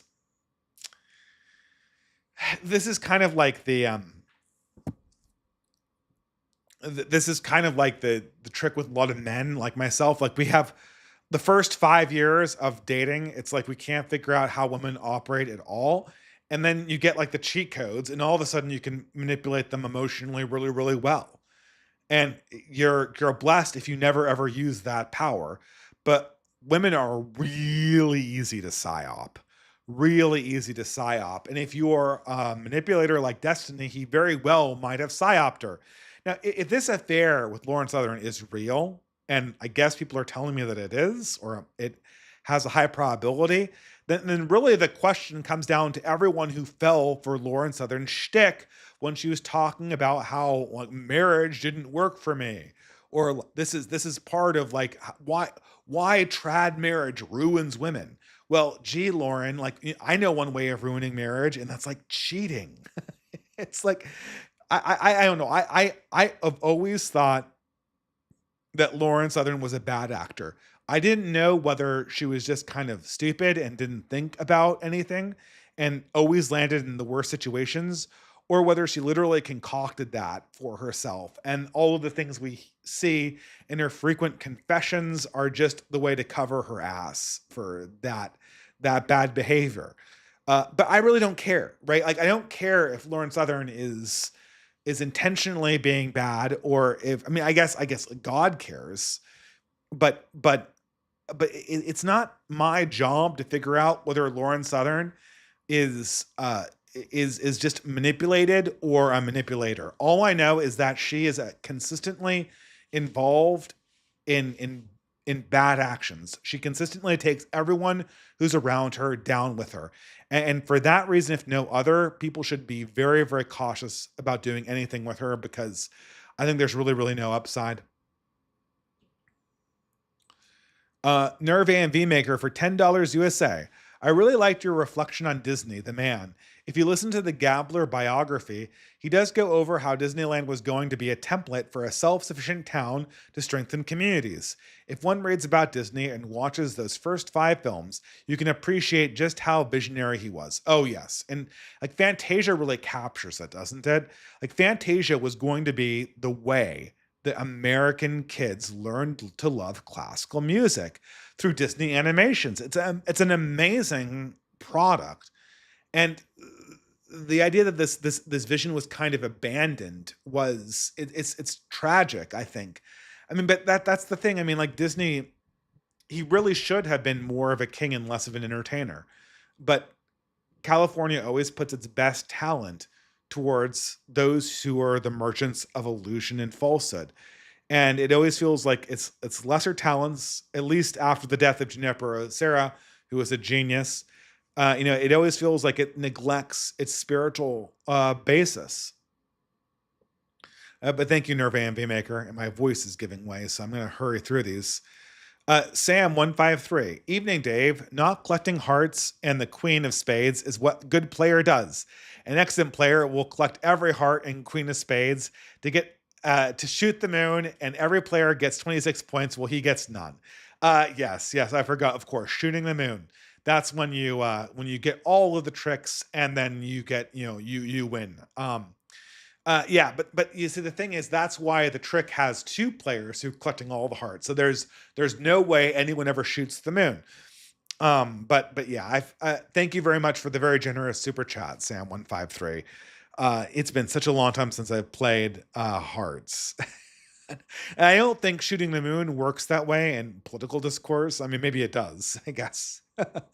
But anyway, thank you very much. Creeper Weirdo. For $3, I thought Jordan Peterson was a Jungian psychologist. That's why he bothers so many Christians, at least on normie YouTube that I've seen. The shift is happening, though. Yeah, he admitted to, I think he said Christ is Lord or something like that, or Christ is God. I didn't really pay attention to it, but I heard that there was this transition of his thought to become more directly Christian. And I mean, it's been a long time coming. We've all seen this a long time coming. I Swirtle Assassin for $3. Dave, please don't get mad. I tried recreating your vernacular on character.ai. I transcribed a few of your debates, but it didn't really work replicating your tone. Well, I'm glad to know that my cadence is still not replicatable by an LLM, but I'll put more information out there. It'll get it eventually, I'm sure. Ben White for $3 USA. Now that I have had a fully remote job, I'm seriously considering moving to another city. As someone who has moved many times, where are some things I need to seriously consider before deciding to move? Well, I mean, if you're a young guy, I hate to say this, but you need to move to a city that has other young people. When you're married, you need to move back to family. I don't know if there's a way around this, but skipping into and then out of the IQ shredder is a pretty optimal play. Now, I'm sure there's like a Goldilocks zone. I'm sure there's like some suburbs that are like, or small college towns that have a young population of women that are dateable, enough opportunities so that you can make a living, and are also not in the middle of some kind of urban IQ shredder hellscape. But those are hard to find, and I don't even know what coast you're on. Uh, you know, the cities that I've had, I love Seattle. I'm sure it's a shit show now. Portland was all right. I'm sure it's a shit show now. Uh, East Bay has always been a shit show, and it's filled with shit libs. Wow, I sound like that character from Trailer Park Boy that prefaces everything with shit. But I don't know. I don't know what the good areas are for young men, but I would imagine that there, no matter where you are regionally, There are hubs of young people where they go to work and find opportunity.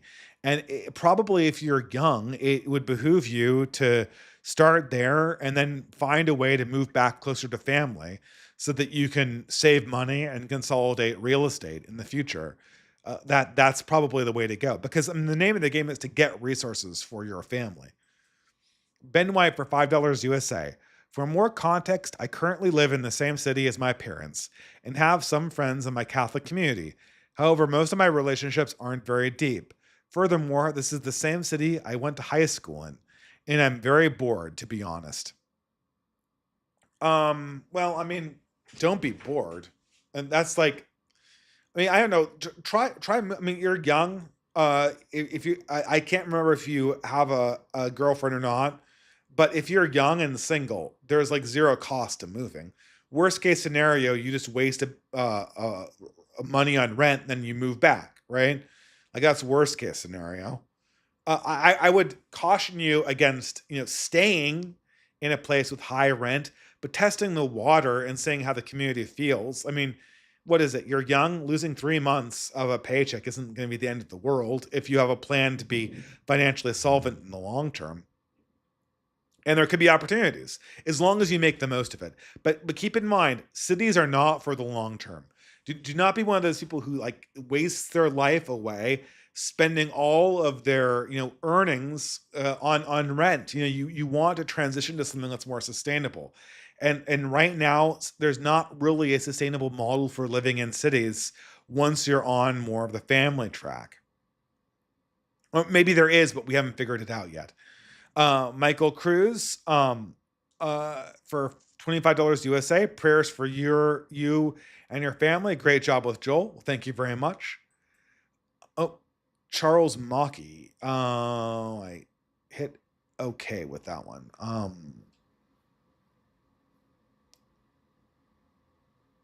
Okay, Charles Mocky. Good evening. I hope you and yours well. Thank you very much. Um, Creeper Weirdo says for $3, I'm not moving out of Turleyville, Dave. You can't make me. No matter how nihilistic you are, you can't make me. It's so nice and warm here. Well, nowhere is warmer than Turleyville. Steve Turley is the most optimistic man who's ever lived, but I don't know, man. Optimism, hope is the first step on the road to disappointment, as the famous quote from Warhammer is famous of saying. Creeper Weirdo for $5 says, Chud, it's a wonderful life. Much like all horror is inherently left wing because media literacy intensifies. Unrelated, but I disagree with the idea that horror is just right wing. Disgust plus spectacle equals horror makes sense to me. Well, I mean, the moralism of horror is always implicitly right wing, which is why it's the one genre in modern media that still feels fresh and not tired. Like comedy is broken. Creeper Weirdo for $3 USA. I just don't want to say something is inherently right wing because I don't want to be caught with my proverbial pants down. It sounds too like if it agrees with me, I like it, so it agrees with me. It makes if that makes sense. Well, yeah, I get you. I'm not trying to do like a media literacy argument, Creeper Weirdo. I did make. I mean, horror has to have a moral component to it. Otherwise, it's not good, and that is why it has a tendency to be right wing. I did a video about this back in 2019 about the sort of inherent right wing quality of horror. If you want to check it out there, but that might. I'm not saying this is just off the cuff. I have actually written about this. Glow in the dark.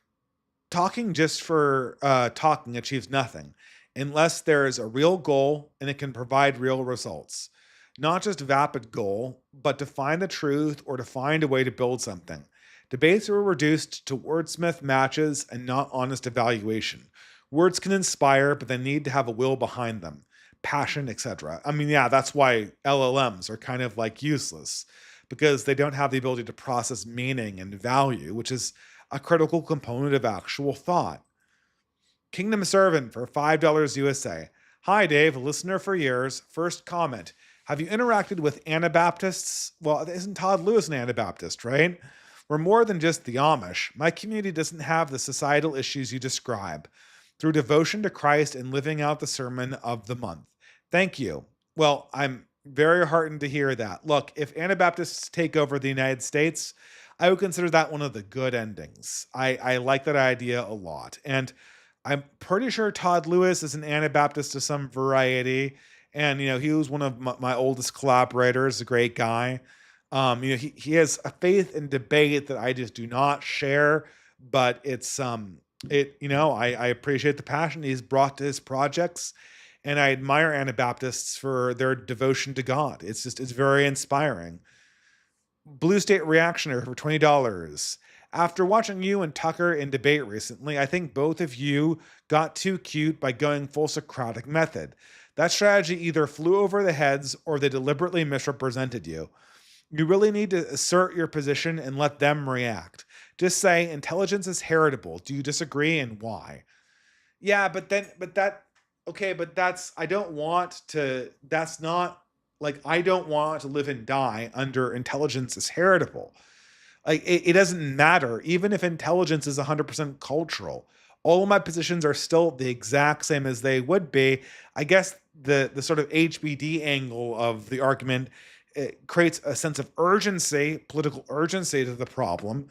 It also gives them too much ground, because then they can just say, "Oh, Dave, he's obsessed with intelligence." That's just like, the evangelicals have been doing that for ages. It doesn't actually bring the debate to a head. I know. Thank you for the super chat, Blue State Reactionary, and certainly someone who's done that is Alternative Hypothesis and Anthony Carlin and a variety of these other people, Nathan Kaufness. They all do this IQ first and foremost thing. I just don't think it actually gets to the heart of what's going on. I think what the heart of what's going on is a spiritual inability to understand collective responsibility, and a spiritual unwillingness to accept collective responsibility. And that is the spiritual core. I think the intelligence is heritable thing, I think that's secondary. I think once we learn to accept collective responsibility, we'll understand the problem much better. Glow in the Dark for $5 says benefit from Debate Bros is that they cut out a lot of low hanging fruit. Although it has a lot of drawbacks, we need to think of how to build. Collective sacrifice is necessary from all. Leaders need to show by example, steadfast and inspirational. Totally agree. Thank you very much. Creeper Weirdo for $3 USA. Sounds like we should all team up with communists to save America. That's what Nick Fuentes says anyway. Remind me of why there were for some reason. Remind me why there were, and for some reason are people that take him seriously. Embarrassing. Well, I mean, the Red Scare girls are all right? Dasha and Anna. Like, I don't know. Are those the communists we're teaming up with? I mean, in some sense, we already are teaming up with them. No, but this is the I am not the biggest Nick Fuentes fan. Everyone's already known that about me. But like, there's a kernel of truth here, right? I mean, like, we have to adopt the economic problem and take direct responsibility for that. If that is not happening, then the left will be able to revivify itself very, very easily. Alex Wagner for $3. Hi, Dave. Do you see any way forward for Canadians building a collective identity? How do you avoid 90s individualism, especially because it's the standard return point? I don't know. This is I am in despair about Canada right now, living here. This stupid phony Canadian patriotism, where like you counter signal the United States because it's the only thing you can do. I cannot take this seriously. I can't take this seriously as a position.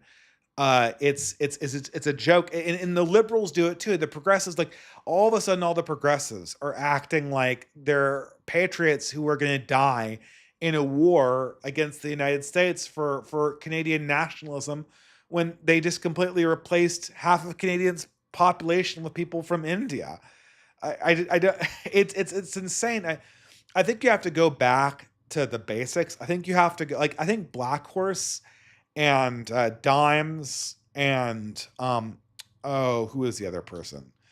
John Carter. Those people were talking seriously about Canadian identity in a real way, and I thought they had a great perspective on their thing. But it doesn't feel. I think you need to go back to the basics and make a right wing Canadian identity, and then use that as a basis. And I think it needs to be more regional. It needs to be like Quebecois identity or Anglo Canadian identity, like with the red ensign. And it needs to go back to that. It can't be like the maple flag. I mean, no one likes maple flag Tim Horton nationalism. That is incredibly cringe. All right, next one. Nerve AMV maker. The last prominent left wing reformer that was also truly Christian was William Jennings Bryan. It's funny that his liberal reforms mean nothing to today's modern left wing Christians because he dared defend scripture in court against he did that during the famous monkey trial. Yeah, I totally agree. I mean, this is it's amazing, right? Because it just shows you that progressive, like, there really is no progressive Christian. I don't believe for a second that half of these progressive Christians are actually Christians. They just understand, they're just progressives that like concern trolling from a Christian point of view. That's their religion, is concern trolling other Christians with a religion that they don't directly believe in. This is absolutely insane, and their disownment of people like William Jennings Bryan is a perfect example of that. I mean, progressives. I mean, wasn't Frank Baum, like the author of Wizard of Oz, wasn't he a progressive? I mean, I seem to remember him uh, modeling the Cowardly Lion on William Jennings Bryan. That was how beloved this character was to people of all political persuasions. Ben White for $3 USA. Trump said that he wants to take over Gaza, resettle the Palestinians in neighboring countries, and develop the territory. His pro Zionism might really prevent us from discarding the boomer truth regime. Um, yeah, I mean, uh, I guess. I mean, I think that this is all bluster, to be honest. I think Trump is just. I think that he just needs to focus on getting a ceasefire and trying to reposition. I don't think Trump is going to take on our relationship with Israel. His administration does not want to do that. It's a bad political move for him. I would focus on getting peace with Putin and then spooling down the aggression in Palestine. I don't think that this resettling Gazans in the West. This is, or I guess in Egypt, I guess that's a possibility. I mean, Egypt doesn't want them. That's the problem, because if Egypt takes them, then that same population will be uh, front and center on instigating a war between Egypt and Israel. I mean, it's just one of these imponderables. It, you can't. This is one of those problems that cannot be dealt with in piecemeal. This Palestine is just not supposed to be administrated in this nationalist way, the way that Israel is doing it. And I don't know what to say about this. It needs to be completely reorganized. But Trump can bluster on this. It'll create a lot of hot air. It's just not very relevant for me. It's not relevant because it's not going to happen. I guess I'm setting myself up to be, completely made a fool of when Trump actually does that. But whatever. I'm making a risk on that. Alex Wegner says, as Facebook there went, World of Warcraft was first. Yeah, I guess like becoming dead internet and becoming, ruined by normies. I never played World of Warcraft because I never really liked role playing games on the computer. But I'll take your word for it. I've heard similar things. Creeper Weirdo for $3 says, I disagree, Dave. Eger's Nosferatu's message was that sex is terrifying and don't stick your dong in crazy. I do agree with your art take, though. I guess we can be honest about what we like. Yeah, I guess. I mean, I guess like that's kind of like the meme message of Nosferatu, is that hysterical, insane women who have sexual obsessions with strange men they read about will totally like murder your entire heckin' wholesome family of like Aryan of Aryan German girls, who are perfect. And there's this great character in that Nosferatu. I guess I'm kind of spoiling it, right? Like he's like this Giga Chad German friend of the main protagonist. And he's got this absolute perfect German family of like blonde little girls and like the trad wife and the heir on the way. And you just think to yourself, if this were a horror movie in the night, because he has to die, right? Because he's set up to be the guy that dies. You know that this guy has a big target on him and his family's back, knowing the story of Dracula.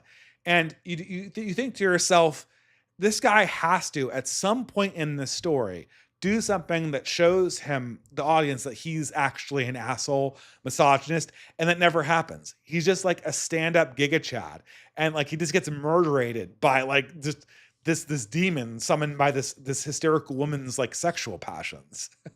But the problem though, Creeper Weirdo, is that although you can read that message from Nosferatu, it is clear that the director does not believe it. It was the same problem with the Norsemen. You can read like a devout Norse pagan perspective into the Norsemen, but the director obviously doesn't believe it. So it's just like, you could believe it. The message is there, but you can tell when someone believes it and when they don't. They don't believe that.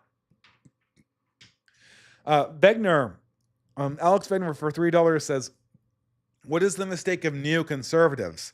Why does the blindness continue? How do we avoid being so out of touch? Just don't descend into this whole comforting story about how you're going to win with no effort. The culture does not snap back. There's no one coming to rescue you. This is all you have is what you build and what you organize. Put your faith in God. Put your faith in your friends. Put your faith in the people who are bound to you by common blood and common culture and common loyalties.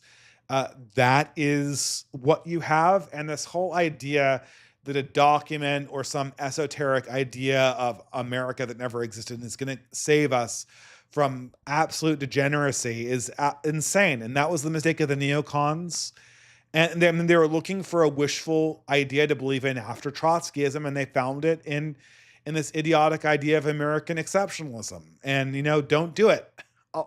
I don't know. Stop being the boomer. I mean, eventually we're going to break ourselves out of this habit. Maybe. I don't know. Glow in the Dark for $10. Well, I'm losing my voice. Idea for projects: the Lord's Festival poetry of the Lord praising the Most High. Songs of good triumph over the evil. Theater of the Bible. Make a few games based on biblical teachings. Okay, so the projects are the Lord's Festival of Poetry. I guess a poetry competition. Songs of good triumph over evil. Theater of the Bible. Make a few games based on biblical things. Wrestling a Bearsuit Man. 7 circles around Jericho. Finding pairs of toy animals of Noah's Ark, like scavenger hunt. I think I parsed that tweet. Those were ideas for cultural things, but I'm not so sure I can imagine those ideas just by hearing the cryptic associations with them. But it sounds like you're thinking in interesting dimensions. Michael Latorno for $3 USA. Did you hear about Dawkins dissociated himself from Freedom from Religion Foundation? They tried to censor his criticism of gender theory.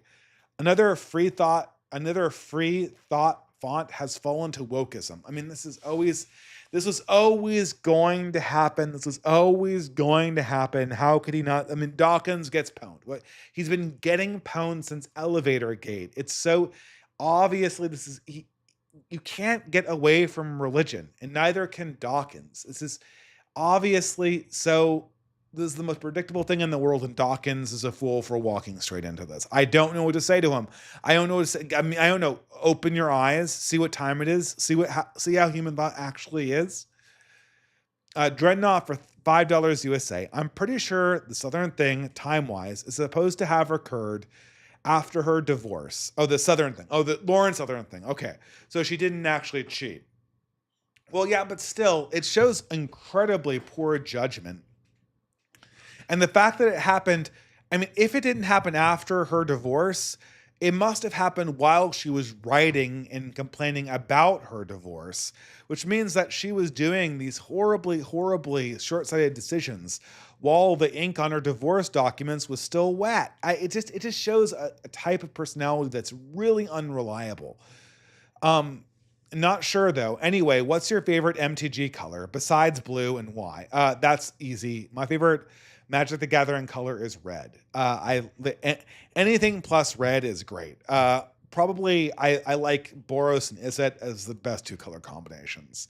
But anything that's fast and direct and has like a snap to it. I love red decks because the games don't go on for hours. You kill your opponent in front of God and man, and you don't f around and make the game a solitaire match with your opponent just sitting there and twiddling his thumbs. So anyway, I don't know. Blue is okay too. I like that, but it's a weird question. My wife likes green because of the creatures. Canada is a very green country. Michael Atorno for $5 USA. Do you think Marianne Buttle's sermon lecture was an example of violating the separation of church and state? Also, that hag didn't say shit about how taxpayers had spent $20,000 to fix her church during the summer of love riots. They set fire to it. Yeah, I mean, this is the archbishop that lectured Trump at his inauguration. I mean, this just shows you how separation of church and state is, it just concern trolling. The church fund the leftists have the state fund their religion in one form or another and have been for years and years and years and years and years. Like they have a state funded religion. That's the religion is leftism is a state funded religion. We pay for it. It's part of the state. It has been for ages. This is how things are going, and this just underlines it. And it's cringe. It's horrible to say, and it just shows to you how all of this, everything that left says about its moralizing, is just completely hollow. They do not believe these things. Okay, last super chat of the night. Thank God for my voice. Glow in the dark for $3 USA says, let me pull up the psalm.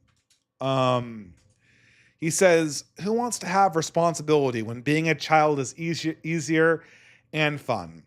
That is until mommy and daddy run out of food. Build work ethic and kids again. Teach responsibility. Well, that is very, very hard in the modern world. I'll tell you that. That is very, very, very difficult. All right, guys. Thank you so much for sticking with me in this last Fiddler's Green podcast, number 54, Remnants and Renegades. I will read the closing psalm. It is Psalm 3. Lord, how are they increased that trouble me? Many are they that rise against me. Many are there by which say my soul, there is no help for him, so God, Selah. But thou, Lord, O God, art a shield for me, my glory and the lifter of my mind. I cried unto the Lord with my voice, and heard me out of his holy hill, Selah. I lie down, I sleepeth, I awake, for the Lord sustained me. I will not be afraid of 10,000 of people that set themselves against me round about. Arise, O Lord, save me, my God, for thou hast smitten all mine enemies. Upon the cheekbone thou hast broken all the teeth of the ungodly. Salvation belongeth unto the Lord, thy blessing is upon thy people. Selah. Thank you all for joining me for this Fiddler's Green podcast number 54. I will see you all in 2 weeks, and probably before then on Twitter and on Substack. Have a wonderful rest of the night.